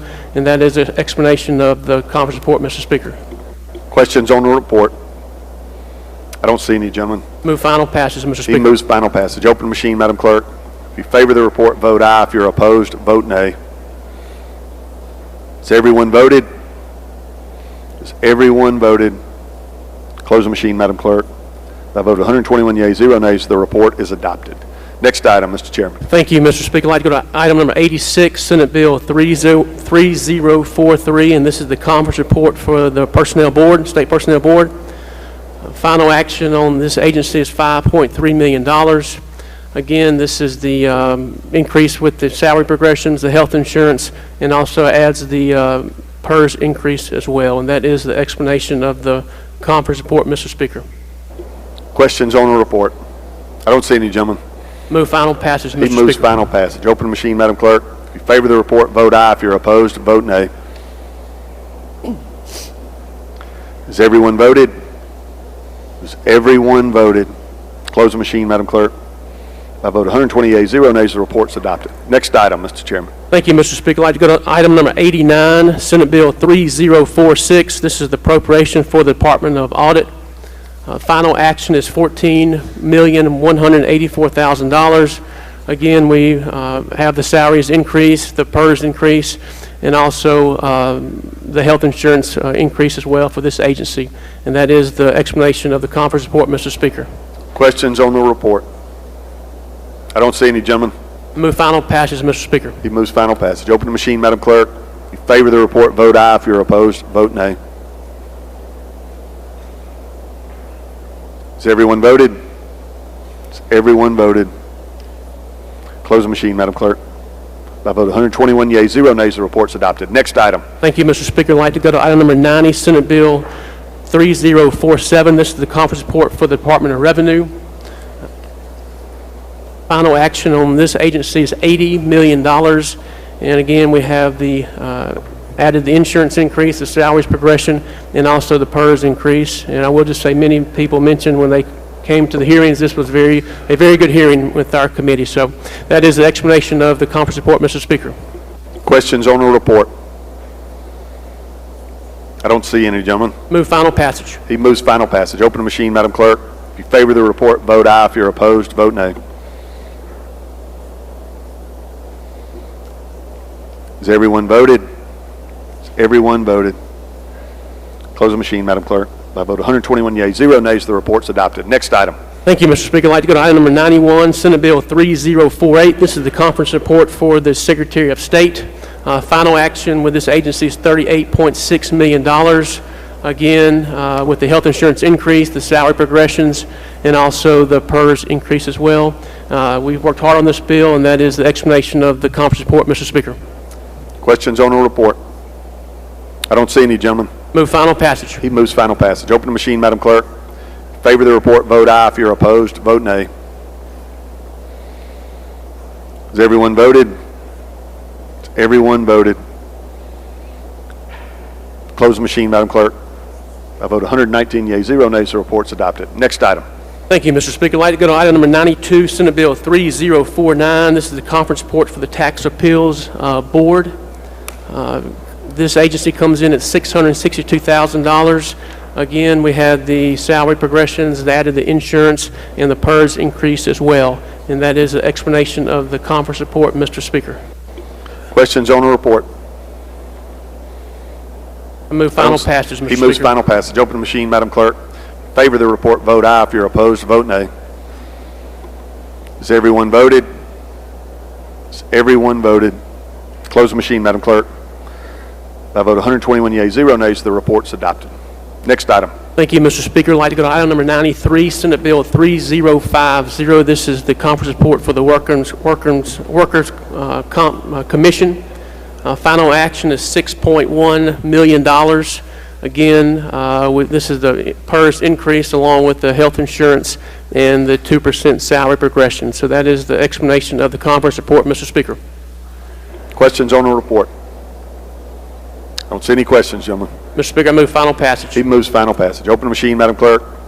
Favor the report, vote aye. If you're opposed, vote nay. Has everyone voted? Has everyone voted? Close the machine, Madam Clerk. By vote 120 yeas, 0 nays, the report's adopted. Next item. Thank you, Mr. Speaker. I'd like to go to item number 94, Senate Bill 3051. This is the conference report for the Treasurer's Office. Final action is $6.6 million. Again, we had the 2% salary increase, the health insurance, and also the PERS increase. And again, that is a special fund agency, and that is an explanation of the conference report, Mr. Speaker. Questions on the report? I don't see any, gentlemen. Move final passage, Mr. Speaker. He moves final passage. Open the machine, Madam Clerk. Favor the report, vote aye. If you're opposed, vote nay. Has everyone voted? Has everyone voted? Close the machine, Madam Clerk. By vote 120 yeas, 0 nays, the report's adopted. Next item. Thank you, Mr. Speaker. I'd like to go to item number 95, Senate Bill 3052. This is the conference report for the debt service. And final action is $476 million. And again, that is the explanation of the conference report, Mr. Speaker. Questions on the report? I don't see any, gentlemen. Mr. Speaker, I move final passage. He moves final passage. Open the machine, Madam Clerk. Favor the report, vote aye. If you're opposed, vote nay. Has everyone voted? Has everyone voted? Close the machine, Madam Clerk. By a vote of 121 yeas, 0 nays, the report's adopted. Next item. Thank you, Mr. Speaker. I'd like to go to item number 96, Senate Bill 3053. This is the conference report for the Banking and Consumer Finance. This is a special fund agency. Final action is $12.7 million. Again, we have the PERS increase, the salary increases, and the health insurance as well. And that is the explanation of the conference report, Mr. Speaker. Questions on the report? I don't see any, gentlemen. Mr. Speaker, I move final passage. He moves final passage. Open the machine, Madam Clerk.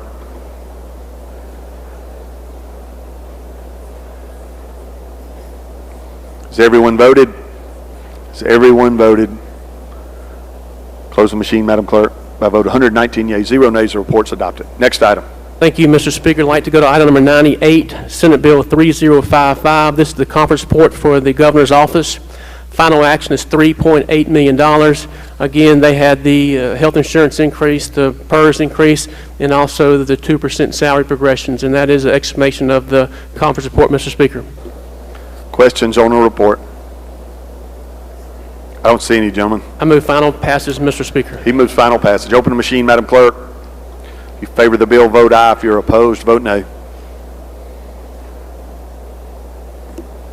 Has everyone voted? Everyone voted. Close the machine, Madam Clerk. By a vote of 115 yeas, 0 nays, the report's adopted. Next item. And Mr. Speaker, I'd like to go to item number 100, Senate Bill 3057, and this is the conference report for the Gulf Coast Restoration Funds. And Mr. Speaker, we are simply just reappropriating this money. So there's no new money, and we're simply just reappropriation these funds. And that is the explanation of the conference report, Mr. Speaker. Questions on the report? I don't see any, gentlemen. Move final passage. He moves final passage. Open the machine, Madam Clerk. Favor the report, vote aye. If you're opposed, vote nay. Has everyone voted? Has everyone voted?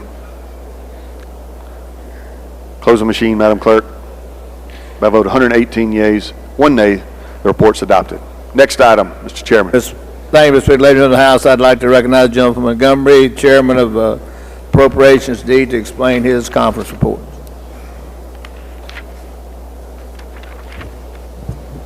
Gentleman from Montgomery, you're recognized. Thank you, Mr. Chairman. Thank you, Mr. Speaker.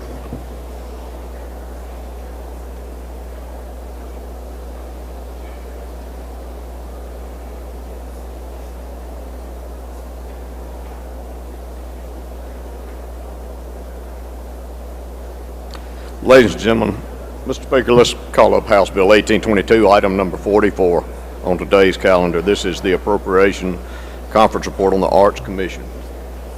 Ladies and gentlemen, this comes in general fund support at $1,555,682, total state support of $6,545,682, and a total support of $7,717,382. The other chairmen have alluded to some of these increases being with health insurance, salary progressions, and PERS, such as the case with this one. And it's a total increase over base of $3,527,251. And that's an explanation of the conference report, Mr. Speaker. No questions, I move adoption. Gentleman from Marshall, Mr. Faulkner. Thank you, Mr. Speaker. Gentleman Yale. Yes, sir, always, my friend. Mr. Chairman, is any of this money can be used for grant purposes? It is, yes, sir. How much? Well, it depends on what the commission, it was like 3.5 million. 3.5 million can be used for grants throughout the state. Correct. Across the state. Thank you, sir. Yes, sir. I don't see any further questions, gentlemen. Move adoption. He moves adoption. Open the machine, Madam Clerk. Favor the report, vote aye. If you're opposed, vote nay. Has everyone voted? Has everyone voted? Close the machine, Madam Clerk. By a vote of 119 yeas, 0 nays, the report's adopted. Next item. Thank you, Mr. Speaker. Item number 45, House Bill 1823. Call that bill up, the conference report on the Department of Education. And I'd like to recognize the Education Chairman, Chairman Robertson, gentleman from Octavia to handle the bill. Gentleman from Octavia, you're recognized. Thank you, Mr. Speaker. I hope everyone's feeling inspired today. Ladies and gentlemen, this is your K through 12 budget. We have a total of $3,312,095,857 of total educational budget that we have. The K through 12 Mississippi student funding formula, as a part of that number, is $2,958,652 and $725. Ladies and gentlemen, this is $229,489,000 and $537,000 more than we spent last year. These are big numbers. I promise you, I don't think I've ever seen or thought I'd ever say or spend that kind of money in front of anybody, much less the fact that we're spending more money in the state for education this year than we ever have. So that's my explanation. Be happy to answer any questions if there are any. Gentleman from Marshall, Mr. Faulkner. Gentleman from Rankin, Mr. Newman. Thank you, Mr. Speaker. Does the gentleman yield? Yes, sir. Is there any money for transportation in this? It's not for transportation, but as a part of our funding formula, there is a sparsity element to that part of that. Okay, thank you. I don't see any further questions, gentlemen. Move final. He moves adoption. Adoption. Open the machine, Madam Clerk. If you favor the report, vote aye. If you're opposed, vote nay. Has everyone voted? Has everyone voted? Close the machine, Madam Clerk. By a vote of 119 yeas, 0 nays, the report's adopted.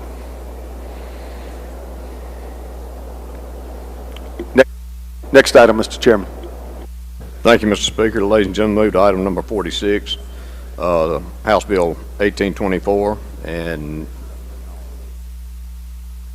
call that up. This is the conference report on educational television, the authority of educational television. That comes in at $11,155,466. Total general support of $4,746,807. And total state support of $5,865,773. And that's an explanation of the conference report. I move adoption if there are no questions. Questions on the report? I don't see any, gentlemen. Move adoption. He moves adoption. Open the machine, Madam Clerk. Favor the report, vote aye. If you're opposed, vote nay. Has everyone voted? Has everyone voted? Close the machine, Madam Clerk. By a vote of 93 yeas, 22 nays, the report's adopted. Next item. Thank you, Mr. Speaker. Move to item 47, House Bill 1825. Call this conference report up. You're recognized to explain the report. Ladies and gentlemen, this is the Library Commission. It comes in as a total support of $15,983,856, and that is total state support of $11,970,082. And this is an increase above LBO base level of funding of $351,327. Comes in at a total increase above LBO at above base level of funding of $351,327. This is an increase in head count for 2 additional pens, and then of course salary progressions, health insurance, PERS increases, all of those that have been mentioned earlier. That's an explanation of the conference report. Questions on the report? I don't see any, gentlemen. Move adoption. He moves adoption. Open the machine, Madam Clerk. If you favor the report, vote aye. If you're opposed, vote nay.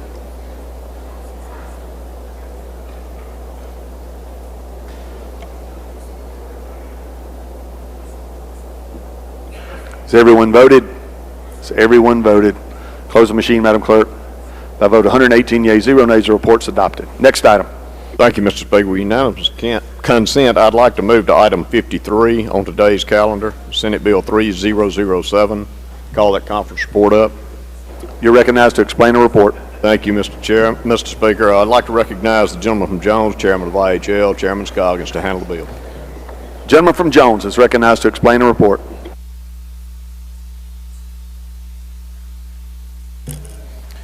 Thank you, Mr. Speaker. Mr. Chairman, I'd like to bring up item number 53, Senate Bill 3007. Make the usual motions.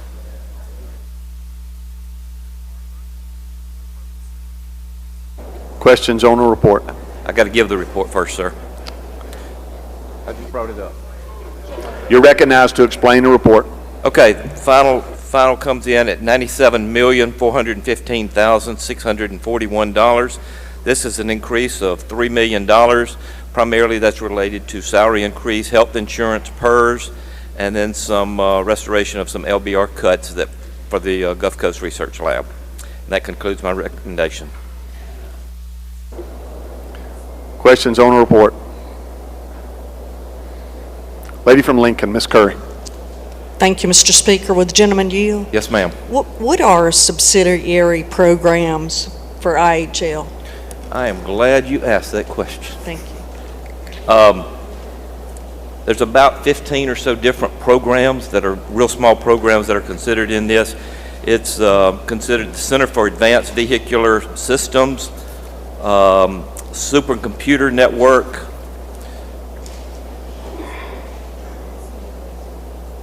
Center for Manufacturing Excellence, Center for Mississippi State Court Education Program, Mineral Resource Institute, Alcohol Safety Education, Law Research Center. There's like 15 or 20 more in there.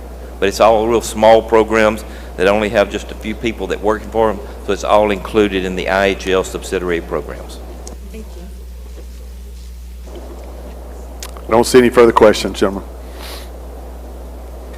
Move adoption. He moves adoption. Open the machine, Madam Clerk. In favor of the bill, vote aye. If you're opposed, vote nay. Has everyone voted? Has everyone voted? Close the machine, Madam Clerk. By vote 116 yeas, 1 nay, the report's adopted. Next item. Thank you. I'd like to bring up item number 54, Senate Bill 3008, and this is the IHL Alcorn State Agricultural Program. You're recognized to explain the report. Thank you. Final action comes in at $8,186,172. This is an increase of $914,000.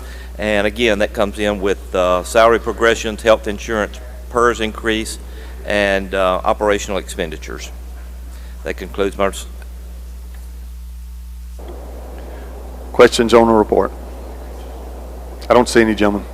Final adoption. He moves final adoption. Open the machine, Madam Clerk. In favor of the report, vote aye. If you're opposed, vote nay. Has everyone voted? Has everyone voted? Close the machine, Madam Clerk. By vote 118 yeas, 1 nay, the report's adopted. Next item.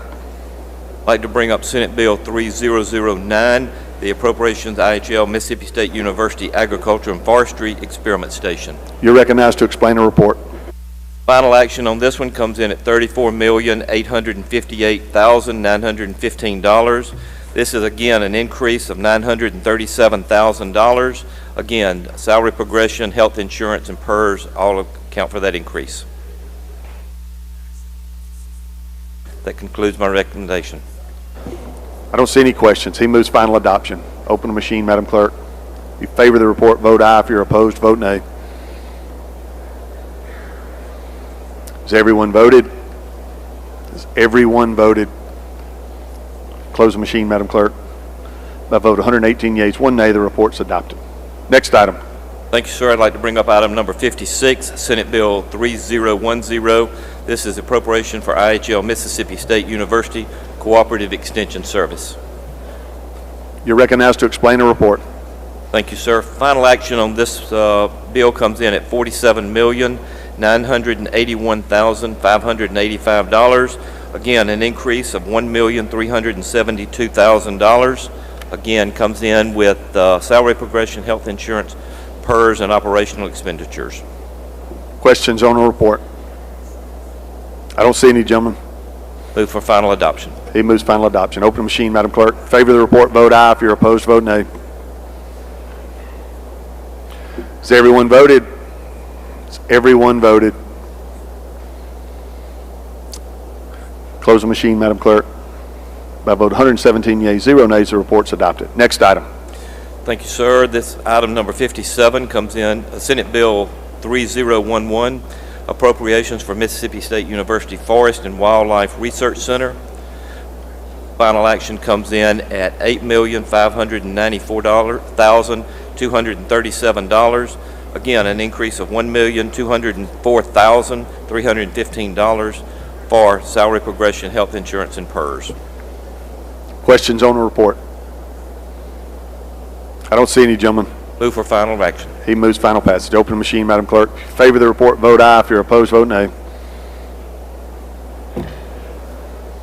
Has everyone voted?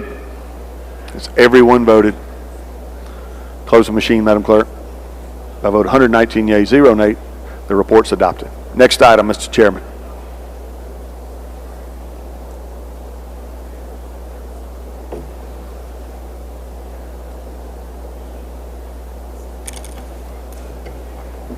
Thank you, Mr. Speaker. Mr. Speaker, if we could move to item number 63, further down the calendar, Senate Bill 3017, and call that conference report up. You're recognized to explain the report. Thank you, Mr. Speaker. Ladies and gentlemen, this is the Department of Employment Security and Appropriation.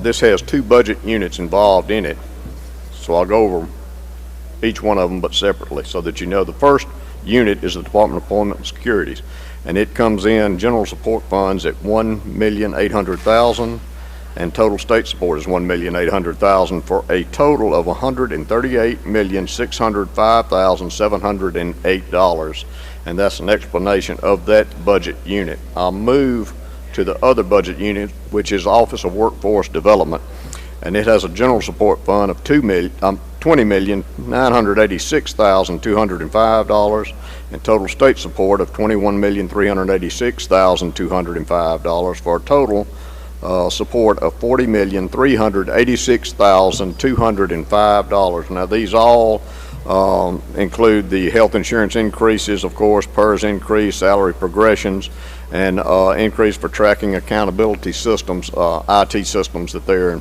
implementing. It has a total increase to the base level of funding of $6,586,205. An explanation of the conference report. I yield for question. Questions on the report? I don't see any, gentlemen. Move adoption. He moves adoption. Open the machine, Madam Clerk. In favor of the report, vote aye. If you're opposed, vote nay. Has everyone voted?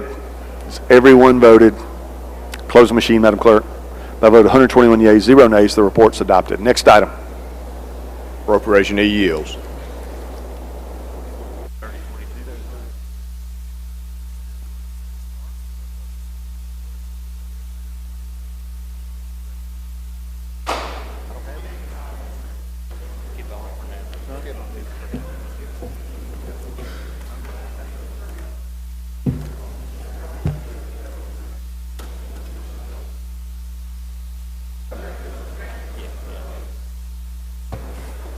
Gentleman from Jackson, you're recognized. Mr. Speaker, ladies and gentlemen of the House, I think that's about all we're going to be able to handle at this time. I ask appropriation yields the floor, and I ask immediate release on those that we have passed on.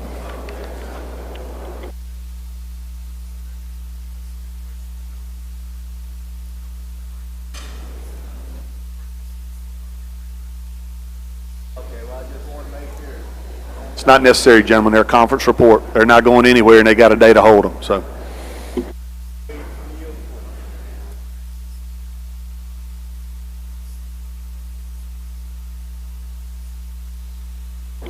all right.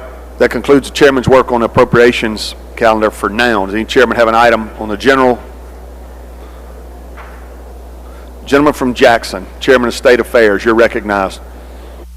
Thank you, Mr. Speaker. Ladies and gentlemen of the House, I would like to go to item number 5, House Bill 1190, on the in-conference general bill calendar. Page 13. You're recognized to explain that report, gentlemen. Mr. Speaker, please recognize the gentleman from Rankin to explain the conference report. Gentleman from Rankin, you're recognized. Thank you, Mr. Chairman, Mr. Speaker. Ladies and gentlemen, this is our direct ship bill. This is basically the House language. We did make one change to it. We noticed that there were some penalties for somebody if they order from the wrong distributor, and I just didn't think that would be fair for somebody that may not know what's wrong. This should be on the distributor or distillery, not the citizen. So that's basically an explanation, but I'd like to say this. We have worked with the Package Store Association to create this deal. This is some of their language and some of our language.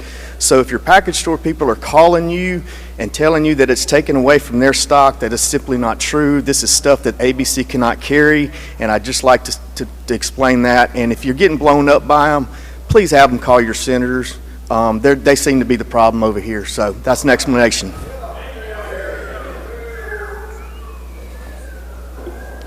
Questions on the report? I don't see any, gentlemen. Final adoption. He moves final adoption. Open the machine, Madam Clerk. In favor of the report, vote aye. If you're opposed, vote nay. Has everyone voted? Has everyone voted? Close the machine, Madam Clerk.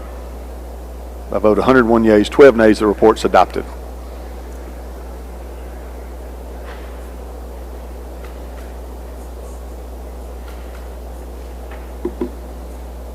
Chairman Judby, gentleman from Grenada, you're recognized.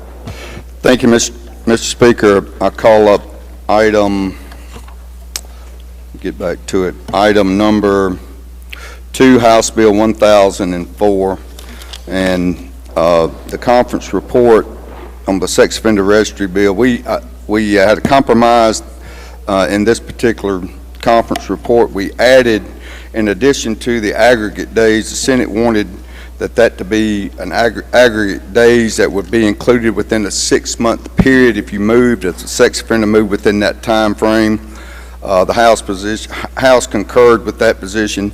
Also, in this conference report includes language that we passed, sent to the Senate pertaining to the organ recovery, more language that allow for peer review to be put together so that those individuals that had family members that were being recipients of organ recovery, the benefit of organs from organ recovery, they'd have the access to their medical practitioners so they could be explained the processes and things of that nature that took place before and also after organ recovery. And the third thing that we added was a House position on retaining jurisdiction for judicial magistrates to review sentences for the purposes of placing those individuals that may be incarcerated into intervention programs as well as drug court. That's the explanation of the conference report, Mr. Speaker. Questions on the report? Gentleman from DeSoto, Mr. Eubanks. Thank you, Mr. Speaker. Will gentleman yield? Certainly. How long do people have to stay on the sex offender registry? You saying something about 6 months? What was the? No. What that means, what our House position was that when people in certain counties were jumping from residence to residence, we put in there that the current law is if you stay there for 14 consecutive days, then they did not have to register until they got to a permanent residence. What we did was we made it basically aggregated those days, and the Senate wanted to add language that would be within a 6-month period. Assistant DA from Rankin County provided that additional language that indicates that provided that individual every 6 months, those aggregate days would start over every 6 months if they moved residence. Has nothing to do with the report. It's about residency. I was afraid you were shortening it to 6 months. I was like, what? No. Right, thank you. No, that has nothing to do with the time they have to report. I don't see any further questions, gentlemen. Move final passage. He moves final passage. Open the machine, Madam Clerk. If you favor the report, vote aye. If you're opposed, vote nay. Has everyone voted? Has everyone voted? Close the machine, Madam Clerk.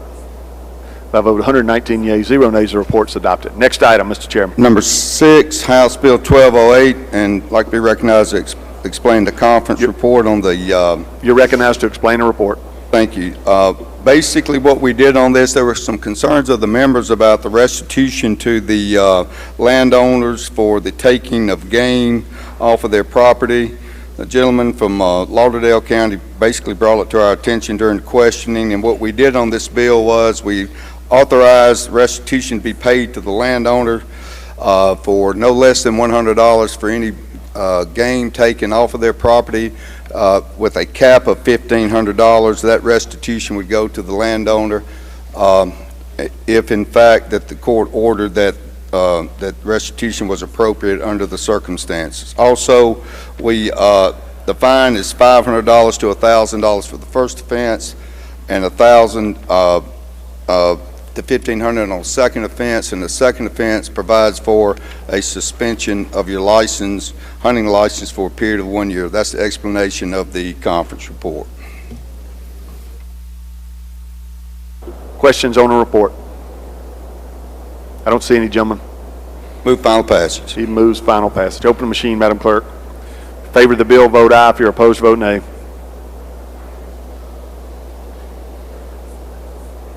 Has everyone voted? Has everyone voted? Close the machine, Madam Clerk. I vote 110 yeas, 9 nays. The report's adopted. Next item, Mr. Chairman. Thank you, Mr. Speaker. Call up 16, Senate Bill 2022. I'd like to be recognized to explain the report. You're recognized to explain the report.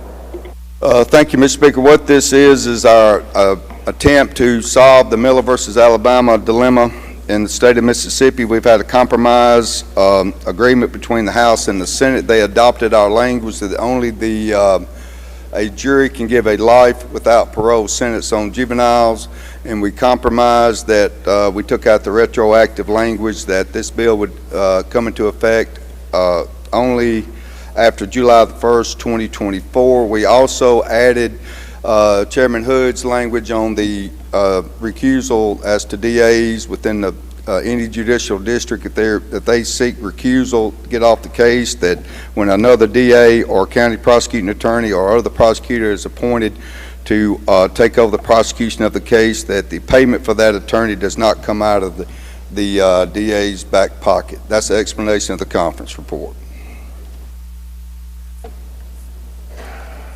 Questions on the report? I don't see any, gentlemen. Move final passage. He moves final passage. Open the machine, Madam Clerk. If you favor the report, vote aye. If you're opposed, vote nay. Has everyone voted? Has everyone voted? Close the machine, Madam Clerk. By vote 119 yeas, 0 nays, the report's adopted. Next item, gentlemen. Thank you, gentlemen. Gentleman from Choctaw.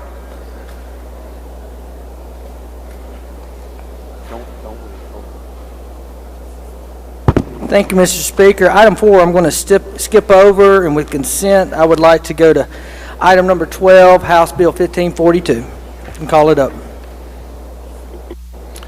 You're recognized, gentlemen. Explain the report. Ladies and gentlemen of the House, this is our intestate succession bill that we passed earlier this year. We did, in conference, put some IVF language on the bill. After we attached that conference report, I was reached out to by the OBGYNs that had some concerns with the language. Also, some individuals from American Family had reached out regarding concerns. And after hearing those concerns, that we need to study this issue further, so we recommitted that conference report and brought the bill back out as originally filed. So there's nothing on this bill with regard to IVF, and the chairman on the other side and I have agreed to try to hold some hearings this summer with regard to that, to see if we can get all parties on board with regard to any type of IVF language. And with that, Mr. Speaker, I'm going to recognize the lady from Lowndes to handle the bill.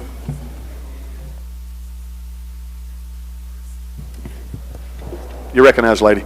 Thank you, Mr. Speaker. Thank you, Mr. Chairman.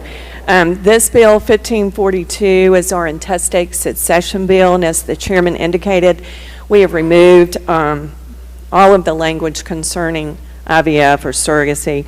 The Senate decided to rename this bill in honor of the deceased husband of my constituent. As you may remember, this bill has been dropped several years in a row, and the House has been overwhelmingly in support of the bill. We have decided to set aside a child's share of a personal estate of the decedent once we receive notice of the intent to use the genetic material of the decedent. That's basically a brief explanation of the bill, And I'll yield for any Questions on the report? I don't see any, lady. You move Move adoption? for final adoption. She moves adoption. Open the machine, Madam Clerk. If you favor the bill, vote aye. If you're opposed, vote nay. Has everyone voted? Has everyone voted?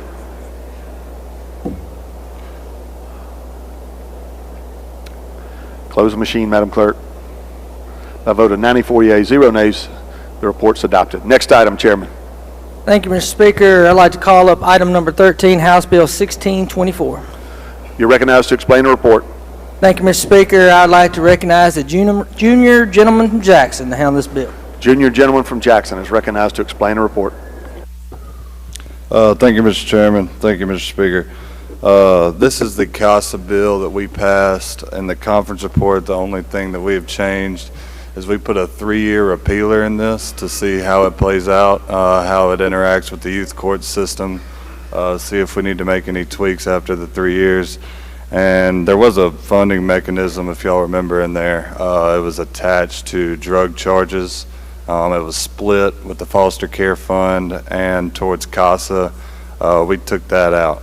And that is the explanation of the conference report, and I yield for any questions, Mr. Speaker. Questions on the report? I don't see any, gentlemen. Move adoption. He moves adoption. Open the machine, Madam Clerk. If you favor the report, vote aye. If you're opposed, vote nay. Has everyone voted?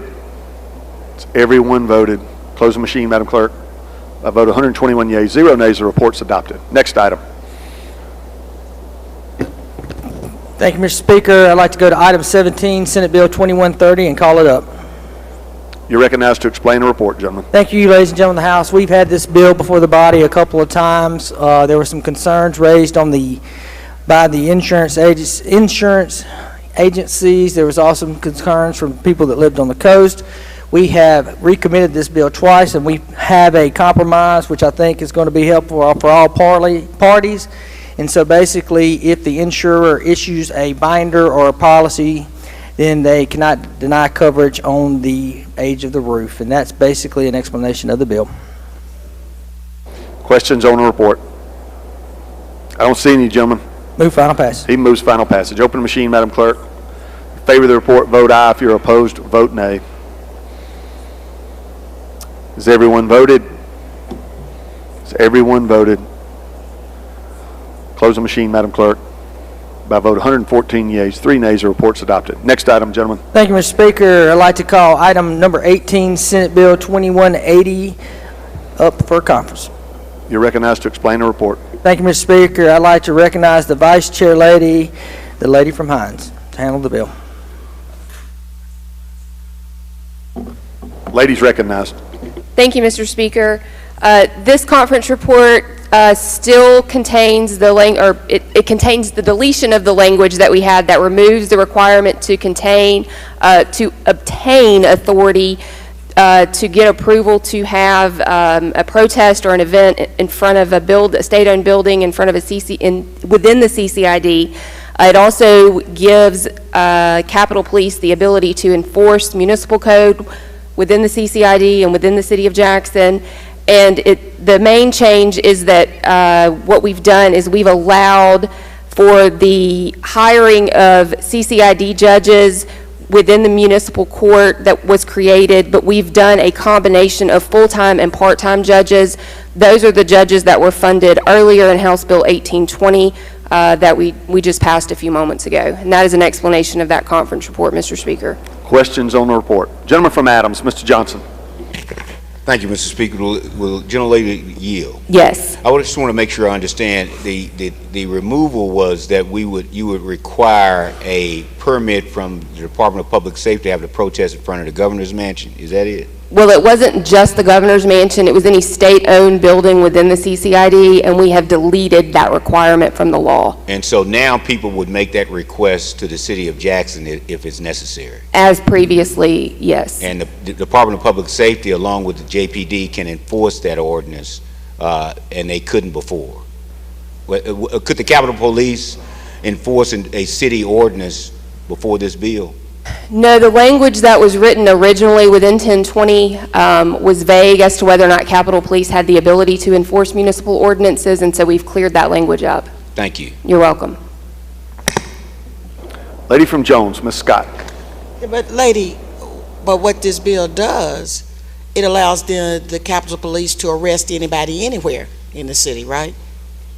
Well, they already have that ability. They have primary jurisdiction within the CCID, and they have supplemental jurisdiction within the whole city of Jackson, based on legislation that we passed last year.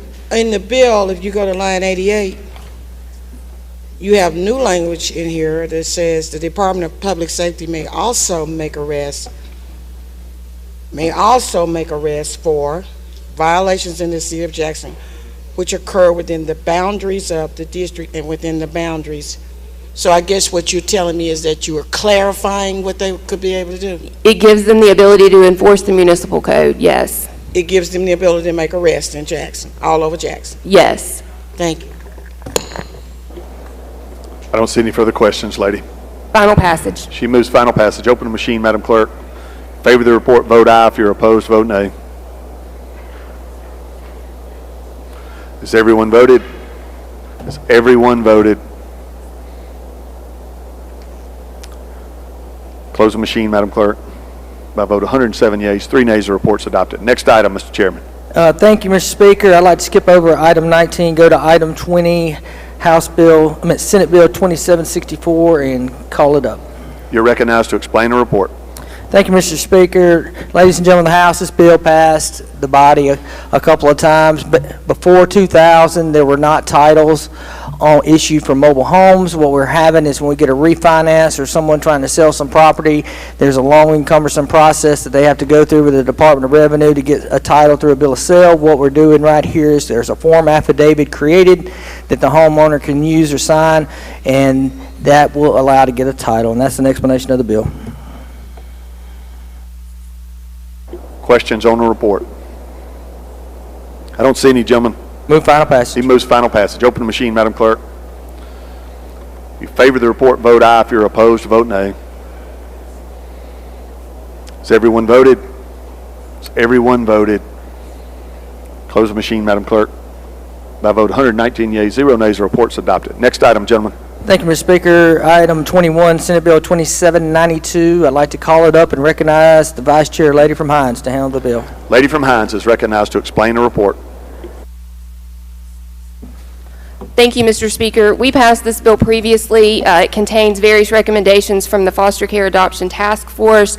The primary thing that was worked out during conference is that both CPS and the Attorney General Office wanted to be able to have representation during TPR hearings, and we provided language with agreement of the Senate that both agencies would be able to have representation during those proceedings.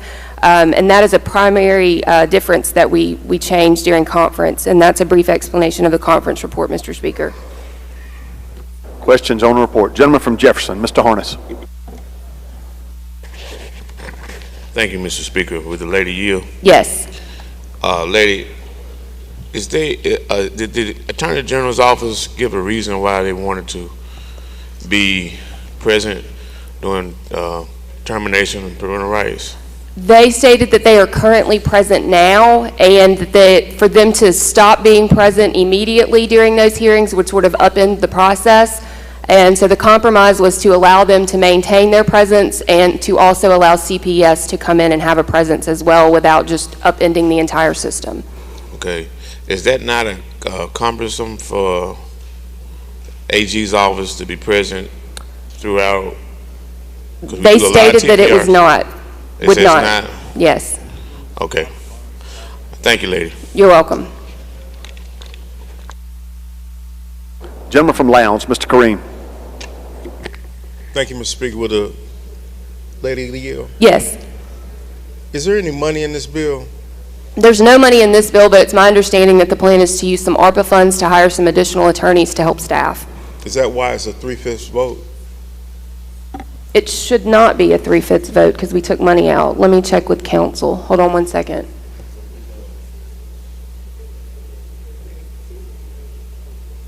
But if the fee was removed from the original bill, not from existing law?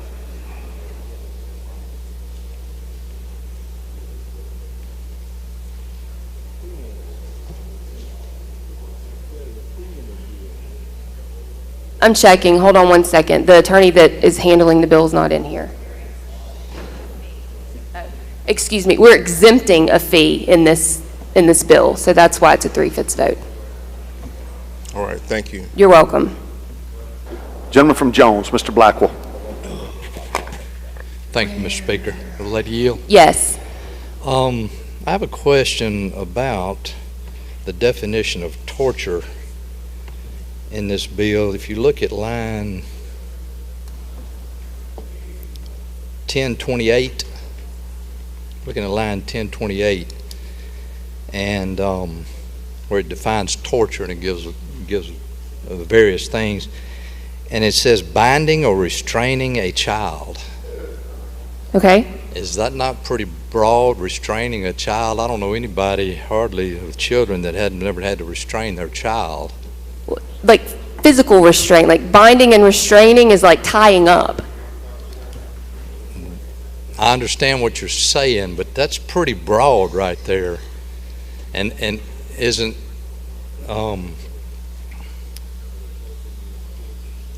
it saying it's felonious child abuse? I forgot what it said. But anyway, torture, that's just awfully broad. It makes me concerned for a lot of parents.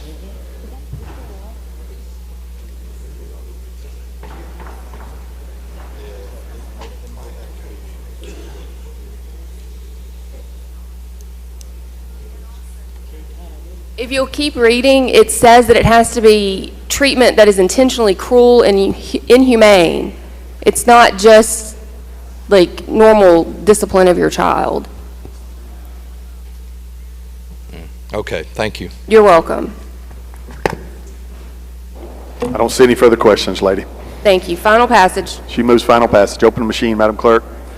Favor the bill, vote aye. If you're opposed, vote nay. Has everyone voted? Has everyone voted? Close the machine, Madam Clerk. By a vote of 111 yeas, 3 nays, the report's adopted. Anything further, Mr. Chairman? Judge yields the floor. Thank you, gentlemen. Gentleman from Covington.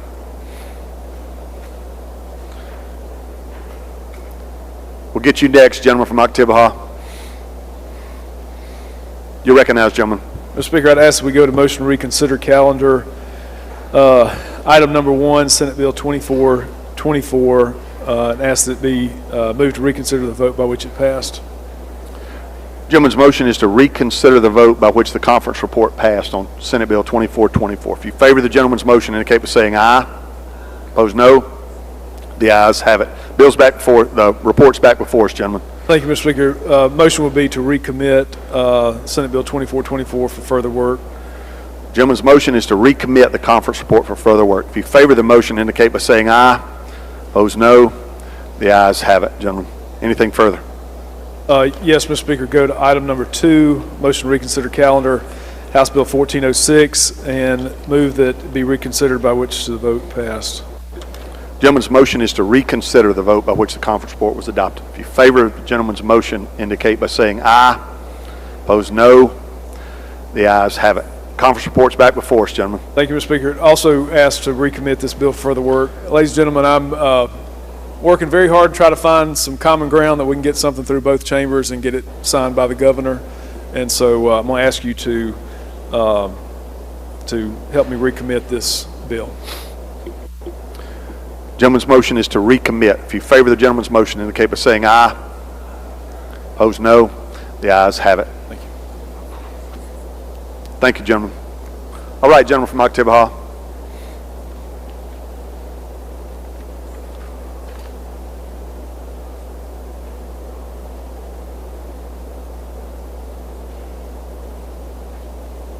Thank you, Mr. Speaker. Ladies and gentlemen, I'd like to call up the conference report, number 7, House Bill number 1229. You're recognized to explain the report. Ladies and gentlemen, this is the Equal Opportunity for Students with Special Needs Act. Originally, this bill had some language in there that changed up the testing, and it also had some language in there that did not conform to the new funding bill that we had. So those two things were taken out. This is purely a repealer. There's no changes other than the fact that we had to update it, and that's my explanation. Questions on the report? I don't see any, gentlemen. And move to adopt the conference report. He moves adoption. Open the machine, Madam Clerk. In favor of the report, vote aye. If you're opposed, vote nay. Has everyone voted? Has everyone voted?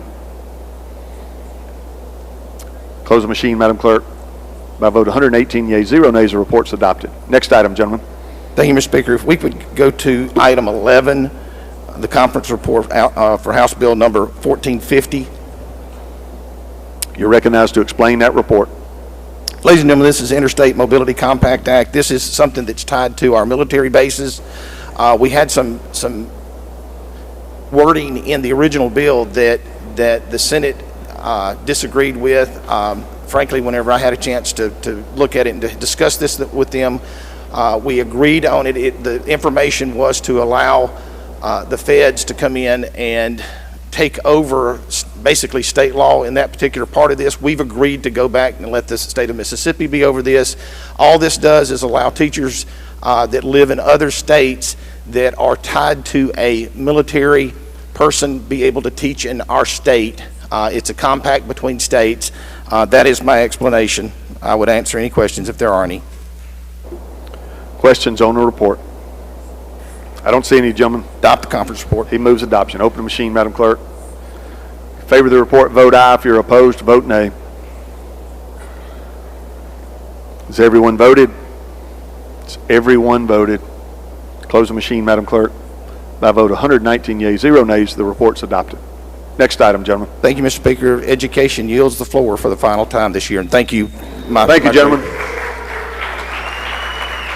Great work this year, gentlemen. Any other chairman wish to take up an item before lunch? Chairman of Workforce, gentleman from Etowamba.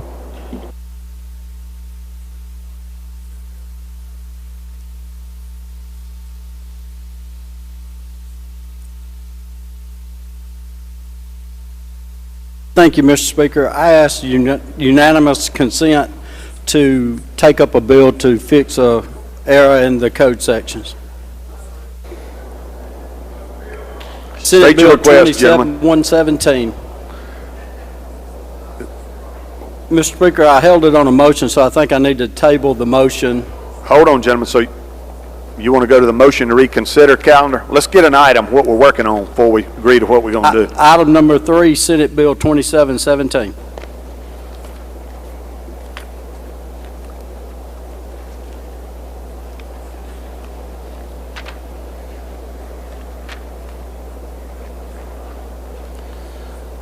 All right. You held the bill on a motion to reconsider, correct? Yes, sir. I move to table that motion, Mr. Speaker.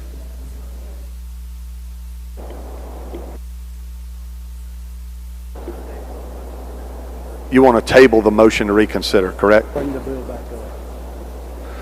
Yes, sir. Gentleman's motion is to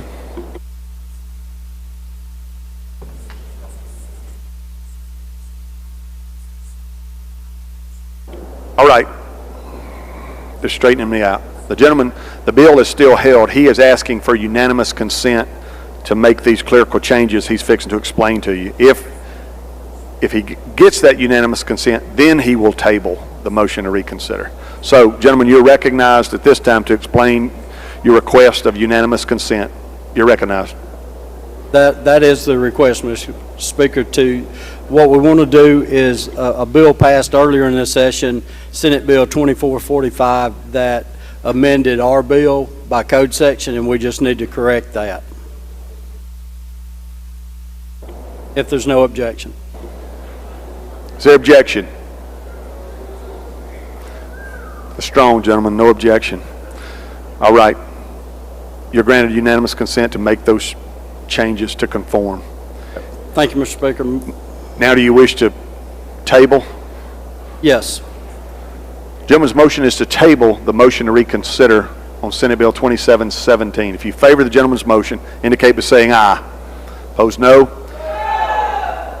The ayes have it. The ayes have it. In spite of all your friends, gentlemen. Anything further? That was an explanation, Mr. Speaker. You got it, gentlemen. That's it. Thank you.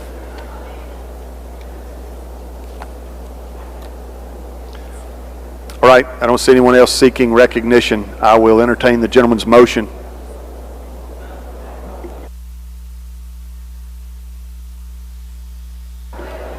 Oh, 1:30.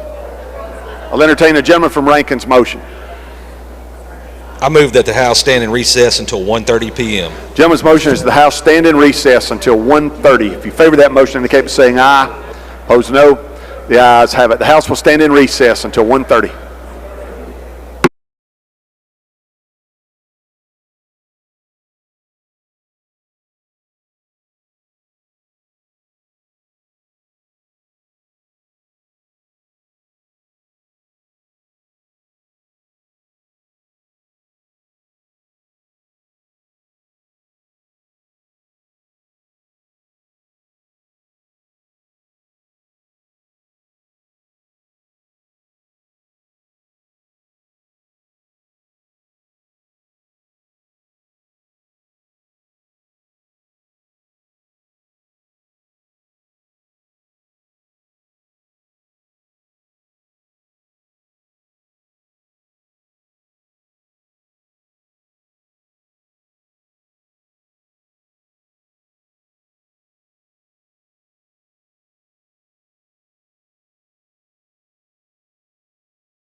Let the House come to order. I believe we've got a few chairmen ready to take up some of their reports on general bills, but before we do, I recognize the gentleman from Rankin. Chairman rules.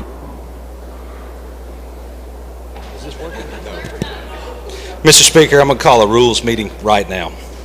Chairman of Rules calls a rules meeting right now. Well, I'll let y'all know how it goes. Sure. Right now. All right. I believe the gentleman from Jackson has got an item or two or three. I'm not sure. Gentleman from Jackson, you're recognized. Thank you, Mr. Speaker, members of the House. I'd like to go to item number 22, Senate Bill 2799.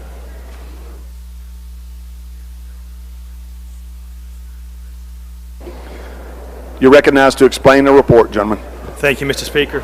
Ladies and gentlemen, 2799, as you recall, this is the conference report dealing with appointments on boards and commissions and the executive directors. We're bringing simplicity and uniformity to this process.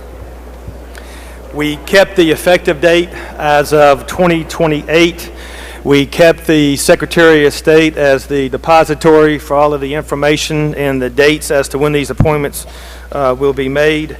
We did amend from 120 days to 180 days for the time period for the governor to fill a vacant position. We kept the 9-month cap on interim appointments, and we kept the removal language for excessive absenteeism, which we thought was extremely important. And the major change, as you can see from the bill, is that we went from approximately 70 to 80 agencies to all the way down to about 13 agencies and about 6 executive directors. That's an explanation of the conference report. Questions on the report? Lady from Lincoln, Ms. Curry. Thank you, Mr. Speaker. Will the gentleman yield? Yes, ma'am. I've had a lot of messages about this bill because they're concerned that whatever governor becomes governor, it would take them, they would never be able to get their people on the boards. It would take too long. Can you address that in any way? I don't understand the basis for that concern. I mean, most of the appointments will be made in the first year of the 4-year term, with the remaining appointments in year 3. Okay, thank you. Sure.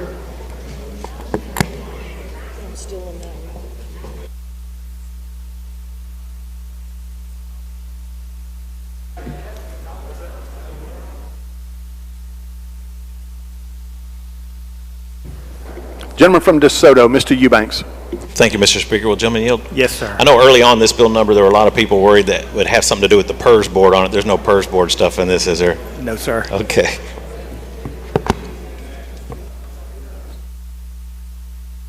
Lady from Jones, Ms. Scott.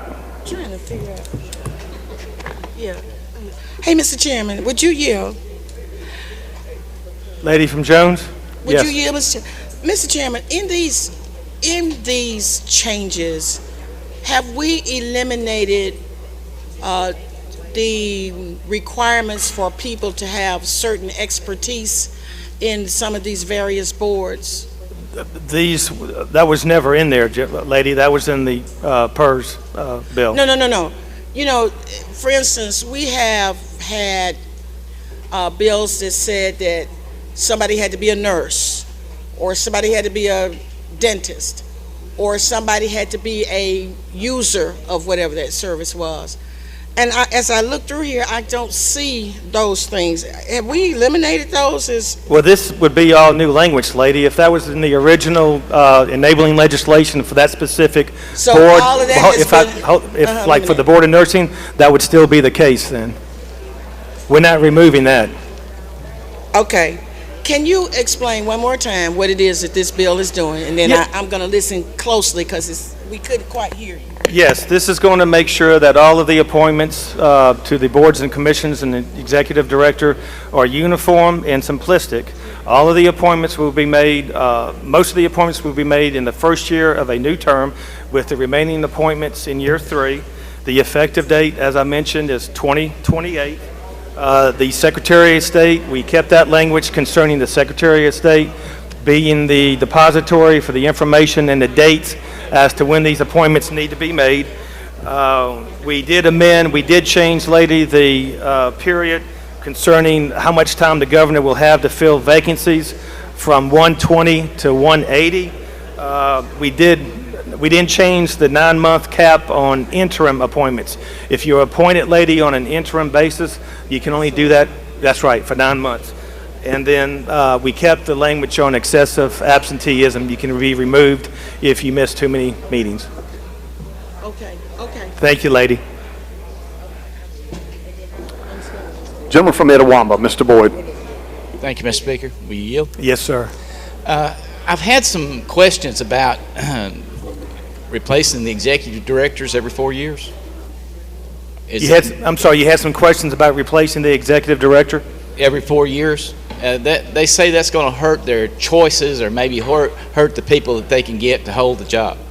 Gentlemen, the term is only for 4 years. That person, whoever it may be, can be reappointed. Yeah, but they're worried about that's still going to be a sticking point for people to hire. Gentlemen, I look at it a little bit differently. If they're doing a great job, they don't have any worries. Well, right? You know how it is. Jobs Okay. today. Thanks. Thank you. Lady from Hines, Ms. Summers. Thank you, Mr. Speaker. Will the gentleman yield? Yes, ma'am. I'm not sure if this has already been asked yet.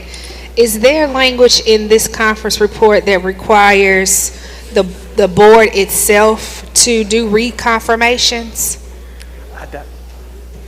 I don't think so, lady.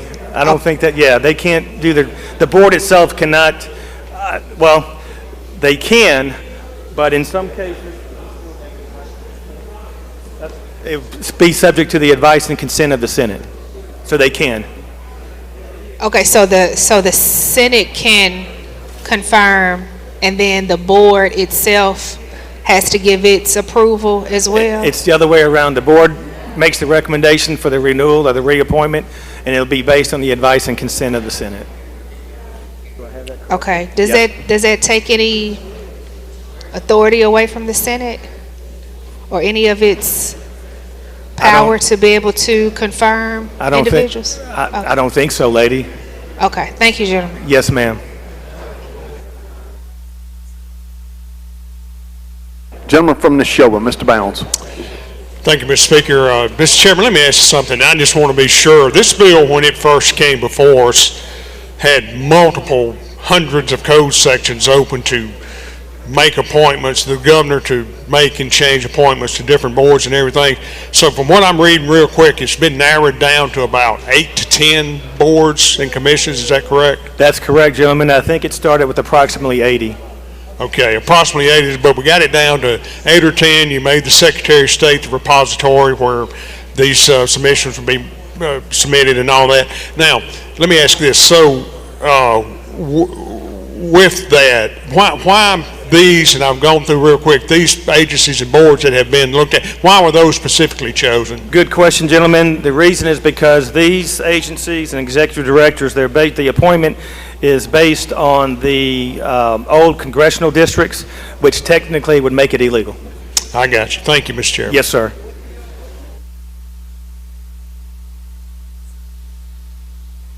Gentleman from Harrison, Mr. Hullum. Does the gentleman yield? Yes, sir. Gentleman, I just got a quick question. You just stated these appointments is under the new congressional districts, correct? And not the old congressional districts, that's 5, right? No, they're based on the old ones. They're based on the old ones? Which would technically make them not valid. Okay.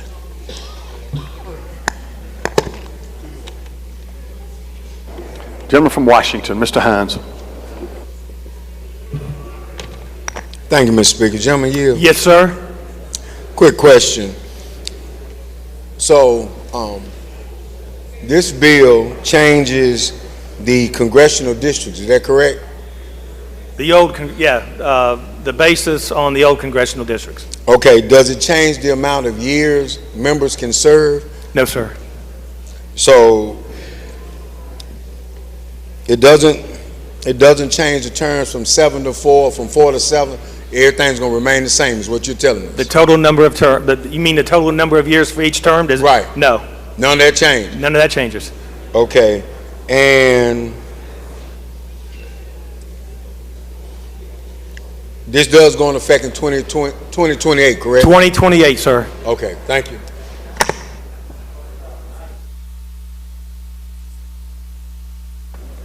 I don't see any further questions, gentlemen. Final passage. He moves final adoption of the conference report. Open the machine, Madam Clerk. In favor of the report, vote aye. If you're opposed, vote nay. Has everyone voted? Has everyone voted?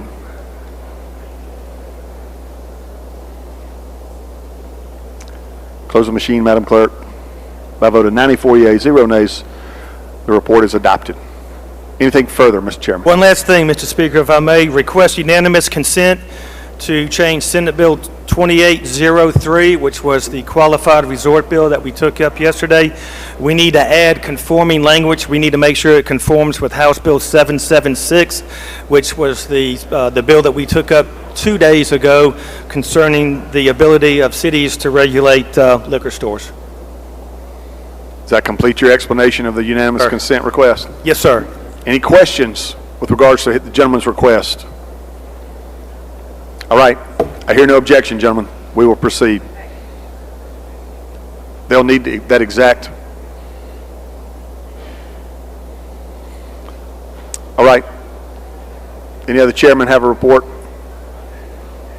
they wish to take up?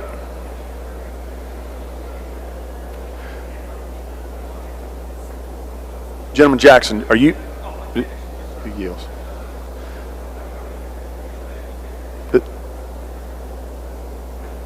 Appropriations, there were a few bills that may need to be recommitted. That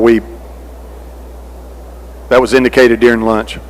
I don't see anyone taking us up on that. Let's suspend business here for just a second.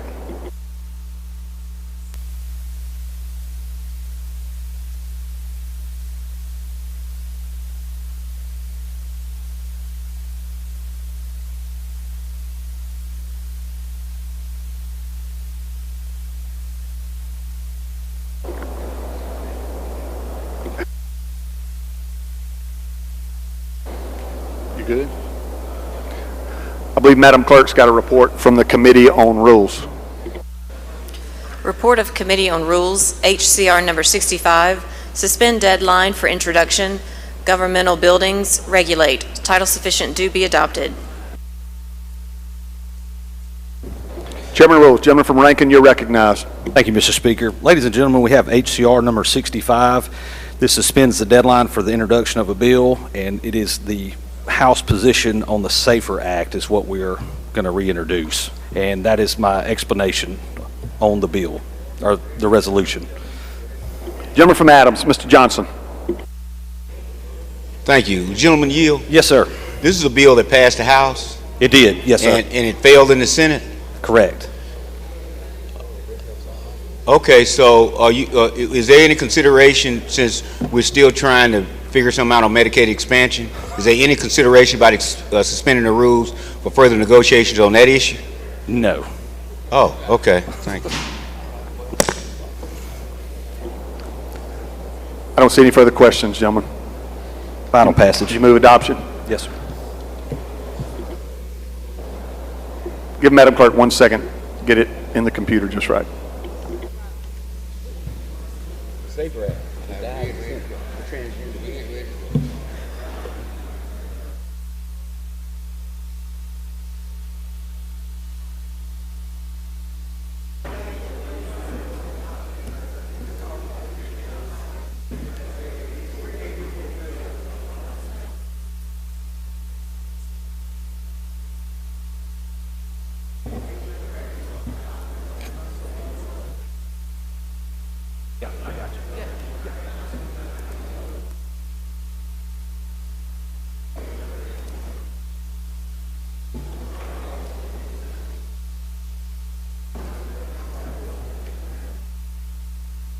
All right. Gentleman moves final adoption of House Concurrent Resolution 65. Open the machine, Madam Clerk. In favor of the resolution, vote aye. If you're opposed, vote nay.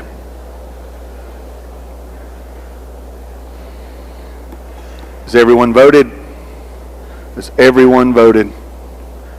Close the machine, Madam Clerk. By a vote of 85 yeas, 34 nays, the resolution passes.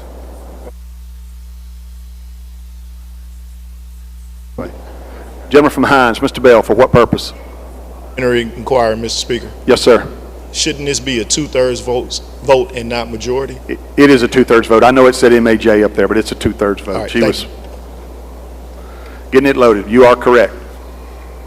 And it achieved that threshold. So we're good. Thank you. Anything further, gentlemen? No, sir.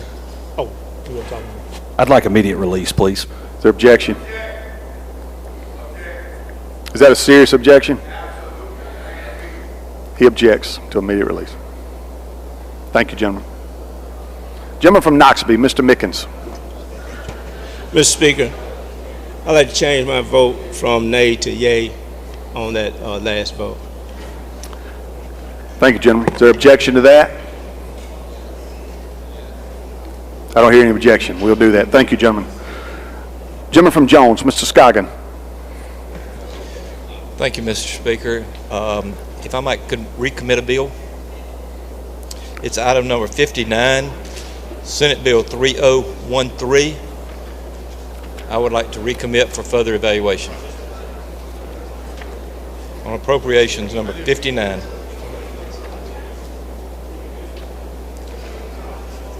Appropriations number 59.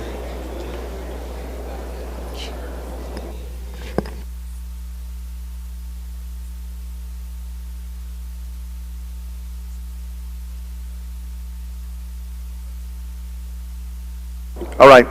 Gentleman's motion on Senate Bill 3013 conference report is to recommit. If you favor the gentleman's motion, indicate by saying aye. Opposed, no. The ayes have it. The ayes have it. Gentleman from Tallahatchie, Mr. Rosebud. Thank you, Mr. Speaker. On item number 82, Senate Bill number 3039 on the in-conference appropriations, I'd like to hold that on a motion. Yes, sir, gentlemen. Please notify the chairman, vice chairman. Thank you. Gentleman from Montgomery, do we have an item to recommit?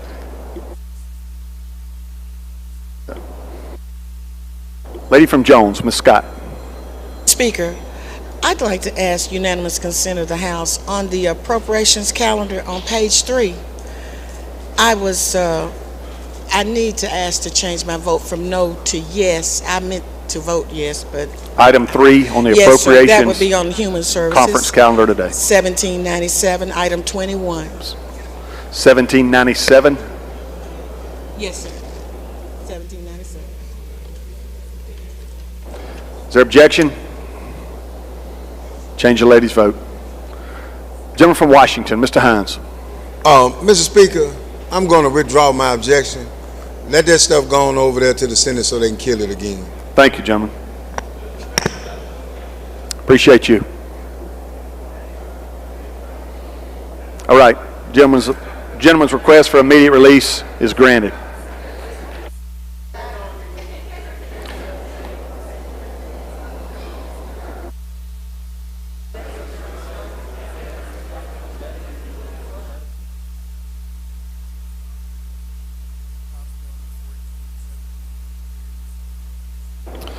We are going to recess subject to call, but before we do that, I would remind all you chairmen, you have to have first action on your bills today. So if it lays there again, as we end today, it'll be over. And that may be what you want. Gentleman from Harrison, Mr. Hullum. Yes, Mr. Speaker. This morning on item number 27, Senate Bill 2792, I meant to vote present, but it hit no, and I just was alerted about that. You'd like to change your vote from yes, no I'd like to change my to vote present? to no to present. Is there objection? Hearing none, we will change the gentleman's vote.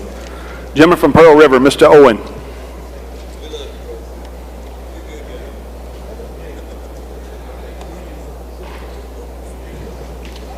Thank you, Mr. Speaker. I'm going to announce this now while I'm thinking about it. There will be a Judd B meeting on suffrage bills 10 minutes after final adjournment today. Judd B meeting 10 minutes after adjournment today. Lady from Amit, Ms. Cockerham. Thank you, Mr. Speaker. On the in-conference appropriations calendar, item number 43, House Bill 1821, I inadvertently voted my deskmate no, and she'd like to be voted aye. And on that same calendar, item number 70, Senate Bill 3024, I was not voted. I'd like to be voted aye. Thank you. Change the lady from the midst vote, and if there's no objection, we'll change the deskmate's vote per the request. Hearing no objection, Madam Clerk, we will follow that procedure. All right. Any further announcement or recognition before I recognize the gentleman from Rankin for the motion to recess subject to call? Gentleman from Rankin, you're recognized. I move that the House stand in recess subject to call. Gentleman's motion is the House stand in recess subject to call of the chair. All those in favor say aye. Opposed, no. The ayes have it. The House will stand in recess subject to call.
Chairman of Judicial, the gentleman from Choctaw indicates he needs to recommit a bill. Thank you, Mr. Speaker. Item 4, House Bill 1086, I move to recommit. Are you in general bills? Gentlemen, where are you? Yes, sir, Mr. Speaker. In conference, general bills.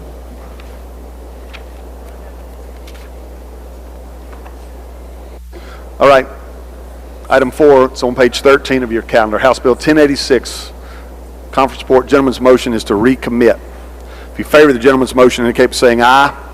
Opposed, no. The ayes have it. I believe the chairman of Ways and Means had a few items. Gentleman from Tippa, you're recognized. Thank you, Mr. Speaker. Item 10 on today's Ways and Means in conference, Senate Bill 2466, like to move to recommit.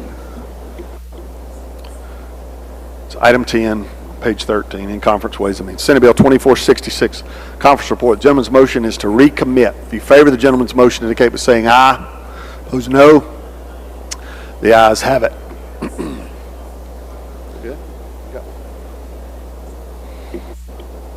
Gentleman from Jackson, you're recognized. Thank you, Mr. Speaker. Move to recommit Senate Bill 2803.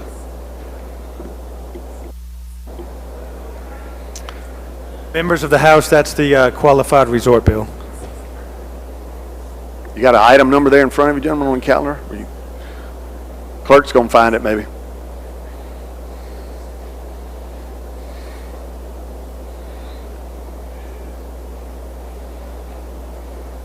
Maybe 10 on yesterday's calendar. On yesterday?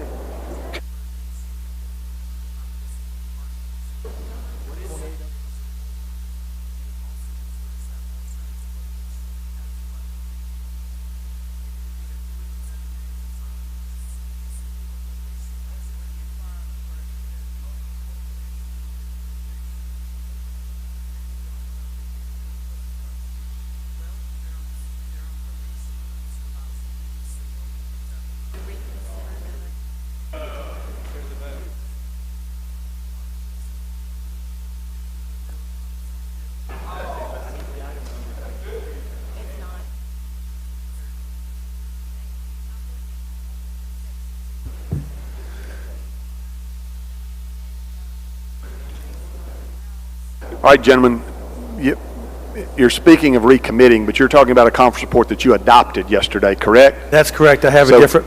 What's your motion? Mr. Speaker, my motion is to reconsider the vote by which it passed.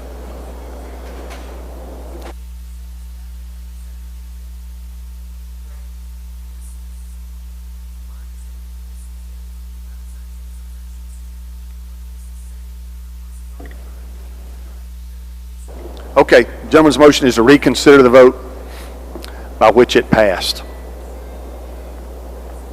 2803 from yesterday's calendar. If you favor the gentleman's motion, indicate by saying aye. Opposed, no. The ayes have it. All right, gentlemen, the conference report is back before us. Thank you, Mr. Speaker. Ladies and gentlemen, I move to recommit that bill. The gentleman's motion is to recommit 2803. If you favor the gentleman's motion, indicate by saying aye. Opposed, no. The ayes have it. Thank you, gentlemen. All right, any other chairman have an item they wish to recommit? Lady from Forest, come forward.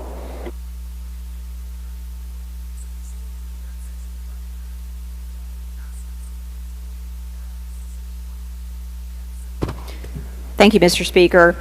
Mr. Speaker, I'd like to go to the in-conference general bill calendar, item number 15, House Bill 1725, and move to recommit. Ladies, motion on 1725, conference report, is to recommit. It's item 15 on page 14. If you favor the lady's motion, indicate by saying aye. Opposed, no. The ayes have it. Thank you, lady.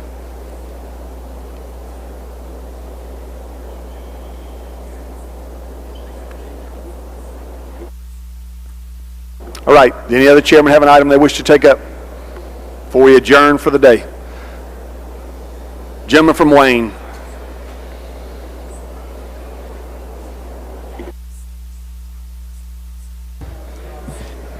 Thank you, Mr. Speaker. I'd like to go to local and private calendar, item number 4, House Bill 4129, and make the usual motions. Gentleman calls the bill up, moves the rules be suspended, the bill considered engrossed, read the third time, and placed on final passage. All in favor say aye.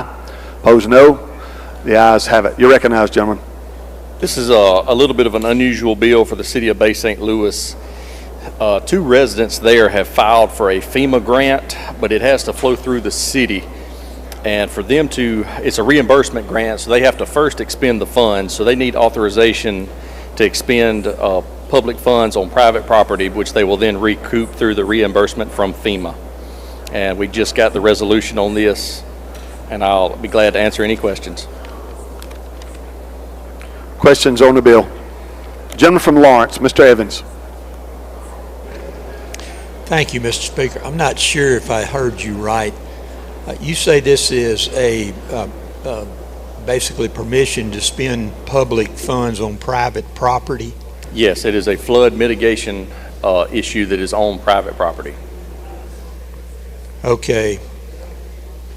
So someone has flood problems on their private property and they want to use federal monies through the state to pay for the flood mitigation on their private property, right? This specific issue, the way it was told to me, was 2 houses that they're going to actually raise to an elevation that is above floodplain.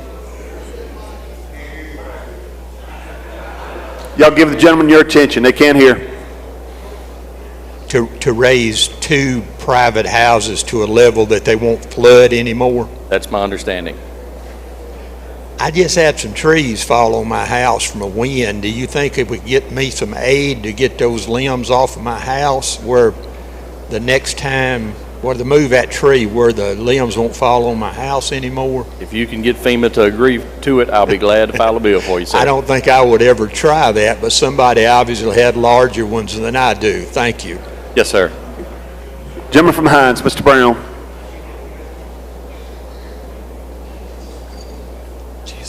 Gentleman yield. Absolutely, sir. Thank you, Mr. Chairman. Mr. Speaker, are we getting in the business now helping individuals with their various dilemmas and various problems and concerns?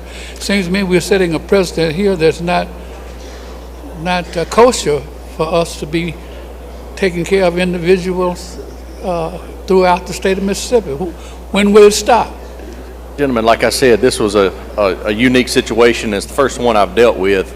But these individuals had applied for this federal grant and somehow got approved. And so this money is just flowing through the city, and that's the reason they need this bill. But there is no state money involved. Well, the point of being is the city ought to be able to be the conduit for this money to go for that project. I'm sorry, say that again? The city ought to be the conduit for this money to flow through to help these citizens. That's what's happening. So the city will expend the money and then get reimbursed through the federal grant. I don't see any further questions, gentlemen. Move final passage. He moves final passage. Open the machine, Madam Clerk. If you favor the bill, vote aye. If you're opposed, vote nay. Has everyone voted? Has everyone voted? Close the machine, Madam Clerk. By vote 114 yeas, 3 nays, bill passes. Anything further, Mr. Chairman? I'd like to request immediate release on that. Gentleman requests immediate release. Is there objection? Hearing none, we will follow that procedure. Thank you, gentlemen. Local and private yields the floor. Rules. Passes. All right, last call before we adjourn for the day. Lady from Pontotoc. And adjourn in memory, please, Mr. Speaker. You're recognized. I'd like to adjourn in memory of 92-year-old Korean War veteran, Mr. Charles Stubblefield. He was just Pontotoc salt of the earth. He was at every courthouse, court square event that I've ever been to in my whole life. And although he didn't have anyone that played for the Lady Warriors, he went to every single Lady Warriors basketball game. So he'll definitely be missed in Pontotoc. Thank you. Thank you, lady. We will pause in his honor.